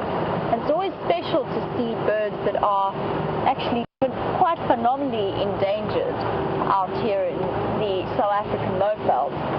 And as I mentioned, there are carrion birds. And Bernie, who's watching all the way from Zimbabwe, which is one of South Africa's neighboring countries, Bernie, you wanted to know, where do marabous fall in the pecking order at a carcass? So there's a natural hierarchy within vultures. It goes lappet-faced, white-backed, along with Cape vulture, sort of on the same level, and then the hooded vulture underneath. Now, for the most part, marabou are nice and big and solid. So they are probably even capable of fending off a couple of whitebacks or a couple of Cape vultures. With one or more lappet-faced, I think they'd face the challenge. And they'd have to really, really fight for their place in the pecking order. Oh, there's a bush baby that's a nice clear view. I'm hoping it's going to stay. Please stay, please stay, please stay. He's right in the middle of where my spotlight is. Sorry, Vernie, I'll be with your question now. Hello, little one. Perfect. You can see it climbing up a very clear flaky bark acacia or flaky thorn. And it's munching away on the sap of the tree. You can see all that red stuff coming out. That's what it's after. Whoop, bounce, bounce, bounce, bounce. And disappeared off. We can continue on with our marabou stork questions for the moment. But that was a nice, sweet interlude. Now, in terms of pecking order, they definitely could compete. They're big birds, they've got very big bills. They probably could compete for top spots at the carcass, but a couple of lappet-faced might also be able to chase them or get them to back off a little bit. So, fighting for the top spot in the hierarchy. And because they are such big birds, it inspired Jeffrey's question. And Jeffrey, you were saying, since they have the biggest wingspan in Africa in terms of storks, are they the biggest stork in terms of bulk and body mass in the world? As far as I know, yes. Please correct me if I'm wrong, if any viewers know of a stork that is bigger than a marabou stork. But to the best of my knowledge, they are the biggest storks out here. Definitely one of the most interesting to watch, even if at first sight or first glimpse they're possibly not the most attractive of the stork family, particularly when viewed in comparison to the striking and graceful saddle-billed storks that were also around Buffelshoek Dam.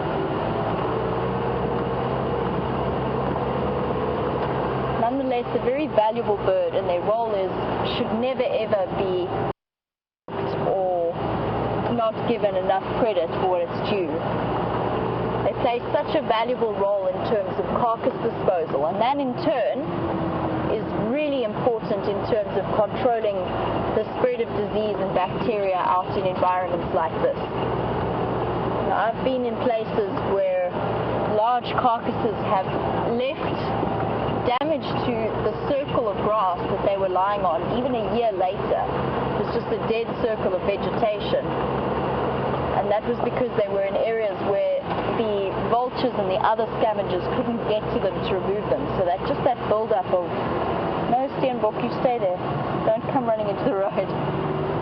That build-up of bacteria and other digestive juices just left quite a damaging mark on the soil afterwards, because they'd sat there, the meat had sat there for so long. And those stalks play a vital role in the ecosystem that we're enjoying out here. And that brings me to the conclusion of a very, very hot, blistering temperature of our sunset safari. I hope you have had as wonderful an afternoon as I have, and a big thanks to Tebs as well as to James and Jean-Dre on the other vehicle. Have a fantastic day wherever you are in the world, and we will see you for the sunrise safari. Goodbye for now. I'm afraid, everybody, we've come into the area where Karula was seen, but the infamous Phantom Queen of Juma has failed to make herself known. Now, while we're driving along, a question from Dr. Patov. Dr. Patov, you want to know, where did the animals bunk down for the night? Interestingly, that's actually a pretty good question. The things like impala and all the plains game will try and find the most open area that they can, and that's why when we drive into quarantine clearings, there are often a lot of impala up there, wildebeest, zebra, and it's also on a crest, so that means that the wind, unless there's a proper wind blowing, the gentle breeze will come up from the slopes and blow towards them, so they'll have a bit of a smell of any predators that might be after them. So that's where they will sleep. And then the predators, of course, most of them, bar the wild dog and cheetah, don't sleep at night too. Well, they do a bit, but they will move at night, especially like tonight when there's no moon for a while. So they'll definitely move around at night. Elephants will move a bit, sleep a bit. They don't sleep a huge amount. Buffalo, depending on the temperature, will alternatively sleep. Hot night like tonight, I think you'll probably find that they will move around and eat, and then sleep during the heat of the day. Some elephants, as I can hear off to the side, and that's basically what they'll do. Most animals tend to be crepuscular, so they're active early morning and night. They'll sleep in the middle of the day and probably sleep during the sort of dead of the night as well. Dr. Patov, I hope that answers your questions for you. So we're driving down the main access road at the moment, hoping that maybe Karula's gone back to her. Seems as she gets older. So the centre road territory seems to be round about where we live on the DRC, and it's very inaccessible in a vehicle there. And that's often why I think we're not seeing her as much as we perhaps used to. Maybe we'll be lucky. We only have about a minute and a half left, I'm afraid.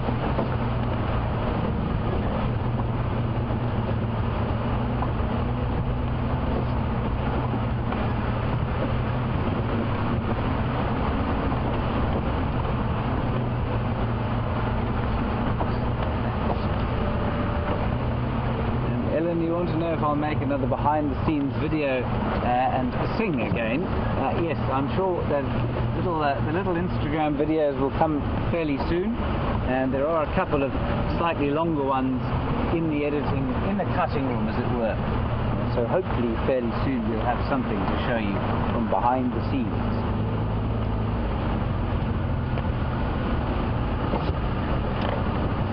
So I'm afraid we've come to the end of our show. It's been rather pleasant this afternoon, I think. Lots of beautiful elephants.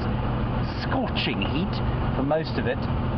But it has cooled down slightly from, like I say, about 58 degrees at the beginning of the drive, probably to about, what do you think, John? About 56.5 at this stage of the game.